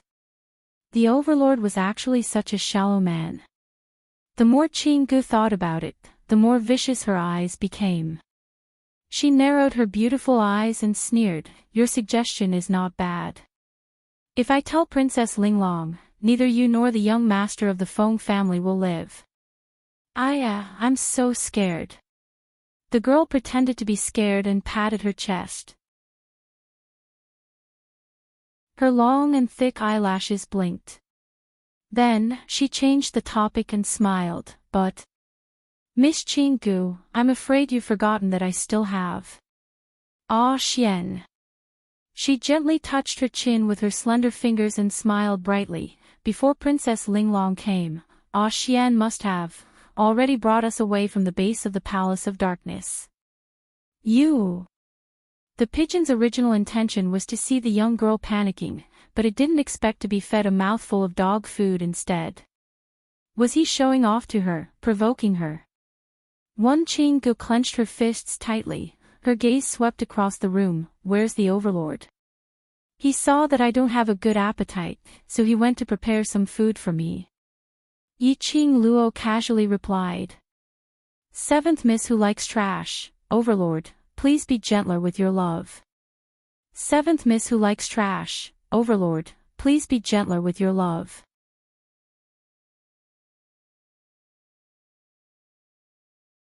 Chapter 49-22. An invisible display of affection was simply a critical hit. This was clearly a blatant provocation. How could Qing Gu tolerate it any further? Miss Feng, you are at least considered as the overlord's woman. I don't expect you to be of any help to the overlord, but at least don't drag him down. In her eyes, the overlord was as noble and elegant as a god. He was actually preparing food for a woman. Was this still the overlord that she knew? Qing Ji's words. All of them were belittling Yi Qing Luo. Yi Qing Luo blinked her eyes as she explained seriously, "It's not that it can be considered as such, but it is." She repeated every word, "Not just now, I am the overlord's future wife." She finished her sentence with a serious face. Her pink lips curled into a sweet smile. "May I know from what standpoint is Miss Qing Gu speaking these words to me?" The words that came out of that smiling young girl's mouth were particularly piercing. No matter how dumb Qing Gu was, she could tell that this innocent-looking young lady was not someone easy to deal with. The so-called innocent look was merely a facade to deceive the overlord. Not waiting for Qing Gu to speak, the young lady's long and narrow eyes were already curved as she slowly walked towards her. The fiery red dress was like an excited fire elf, burning with a seductive flame. The young lady seemed to be stepping on a sea of fire. She curled her pink lips into a sweet and soft smile, but her long and narrow eyes were filled with an oppressive aura. Miss Qing Gu knows of my existence, but she purposely sends flirtatious glances at Ah Xian right in front of me. Miss Qing Gu, do you want to be my Ah Xian's concubine? Qing Ji's pupils suddenly congealed. An obscure hurricane surged in her eyes. She was a dignified princess. How could she possibly be someone's concubine? This was simply a humiliation. However, the young lady seemed to be unable to see Qing Ji's gloomy expression as she smiled sweetly, although to be my Ah Xian's concubine is considered as your blessings for several lifetimes. But her charming eyes were clear and bright, and a smile spread in her pupils. I won't allow it. As for me, I'm very possessive. I only want to have Ah Xian to myself. The others don't even have a chance. Yi Qing Luo's brows rose as her dazzling and bright face was filled with absolute elegance. So, with this kind of thinking of snatching my future husband, what qualifications do you have? What stance do you have to stand in front of me, preaching to me? The girl was clearly smiling. Her eyes were also filled with that sweet and soft smile. However, the flames on her body and the cold light in her eyes were obviously provocative. Qing Ji's face darkened. This girl was indeed different from what she appeared to be on the surface. Di Zun wasn't around. He would reveal his true colors. Her eyes turned gloomy as she suddenly closed in on Yi Qing Luo, stretching out her hand and locked onto her neck. Feng Qing Luo, say it again. No matter how many times I repeat it, it's still the same. Yi Qing Luo's expression didn't change as the corner of her eyes curled into a ridiculing smile. Miss Qing Gu has flown into a rage out of humiliation. Qing Gu locked onto Yi Qing Luo's neck tightly as she pressed her against the wall. Feng Qing Luo, don't be unbridled just because you have the support of the overlord. If I want you to die, even if the Feng family comes, they can only swallow it in silence.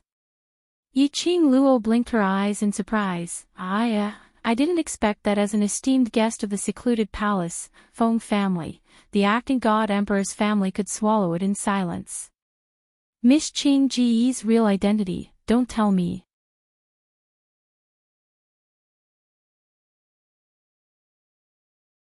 Chapter 49-23. Qing Ji's expression congealed. A trace of evil aura appeared in the depths of his eyes.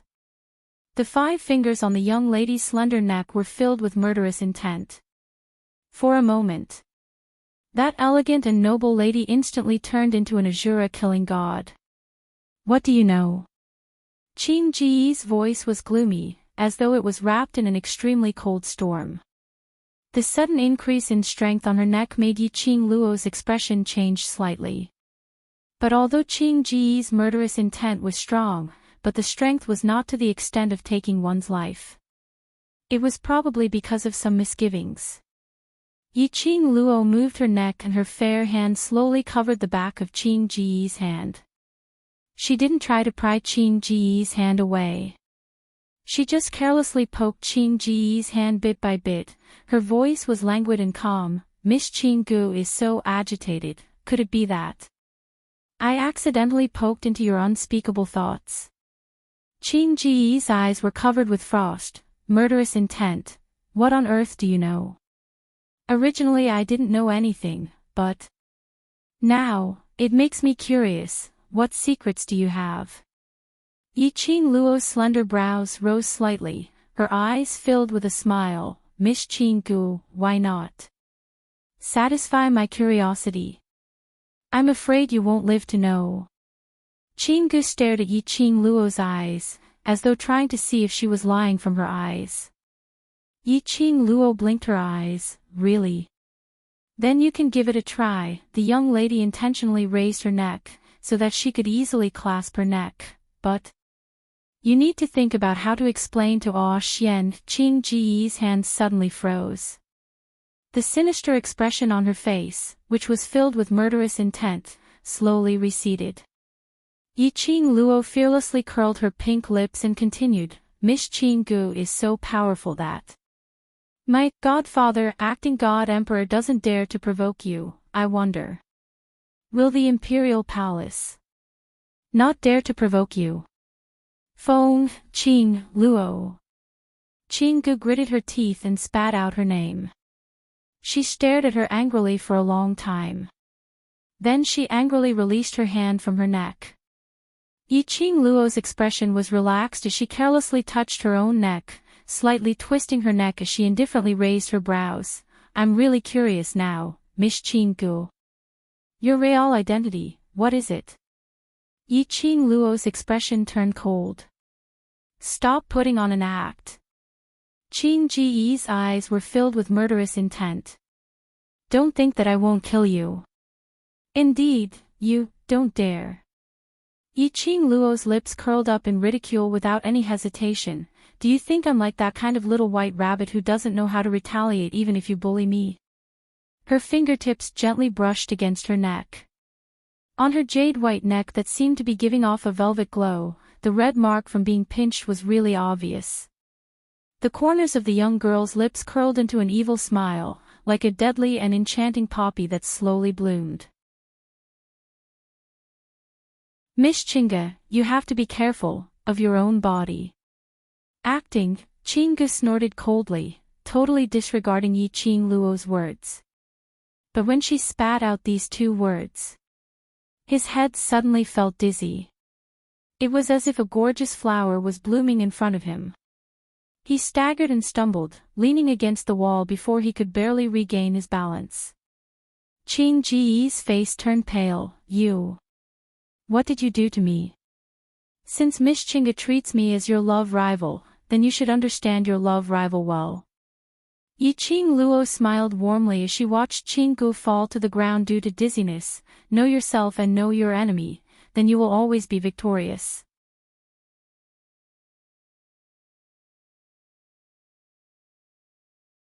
Chapter 49-24.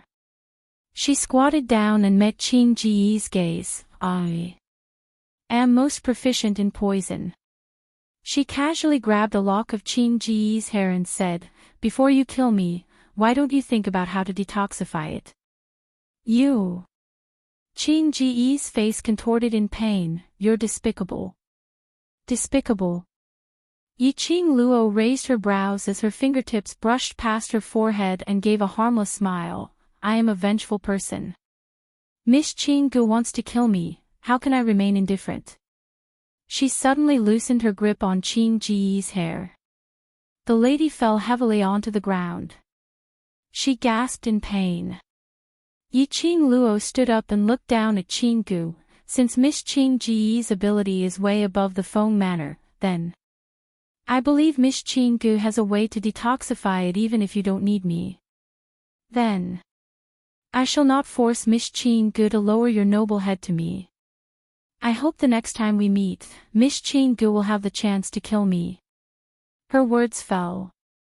Her fingertips moved and a flame feather fan was gently fanned. The hurricane swept Chingu, who was lying on the ground, and pushed her out of the room. Bam! The room door was closed and Chingu was locked outside. Yiqing Luo remained silent for a moment and quietly went close to the door and looked outside. Chingu, who had been thrown to the ground, had a face as pale as a sheet of paper and was slightly twisted and hideous. Her fingers were curled up weakly. She was angry, but she couldn't muster up any strength. Even the profound qi in her body seemed to have disappeared. Like a cripple, lying on the ground, unable to move. Yiqing Luo stood by the door and stared at Chingu. About half a stick of incense later, a black figure silently approached the clear pigeon. Yiqing Luo had yet to see the appearance of that black shadow clearly. In front of her, there was no one else. Chingu was taken away by that black figure. Yiqing Luo's brows rose as she wasn't too surprised. She squatted here and stared. He wanted to see exactly what kind of power stood behind Chingu. She saw Qing Ji's reaction earlier. Presumably, the power behind her. It was an unspeakable secret. By the time Dmo Xian returned, it was already 8 hours later. In his hand was a large basket of fragrant and delicious desserts and dishes. Smelling that smell, Yiqing Luo knew that this was done by Feng Pe. Have you sent Cici back? Yiqing Luo held Dmo Xian's hand as she rubbed her head against his body. Dmo Xian nodded. At the same time, he placed the desserts and dishes on the table. Yiqing Luo looked up at him. Looks like you've gotten grandfather's approval. From Dmo Xian's body, there was a faint fragrance of wine. This meant that he had drunk some wine. And there was only one thing that could make Dmo Xian drink with grandpa. Moreover, Dmo Xian was carrying the snacks and dishes that Granny Feng had personally made. This meant that Dmo Xian was instructed by her grandfather to bring this food for her. As expected, Dmo Xian nodded again. He placed the wooden chopsticks in Yiqing Luo's hands and pressed the young lady onto the table. Have a taste. He looked down. The man's vision fell onto the young lady's fair neck.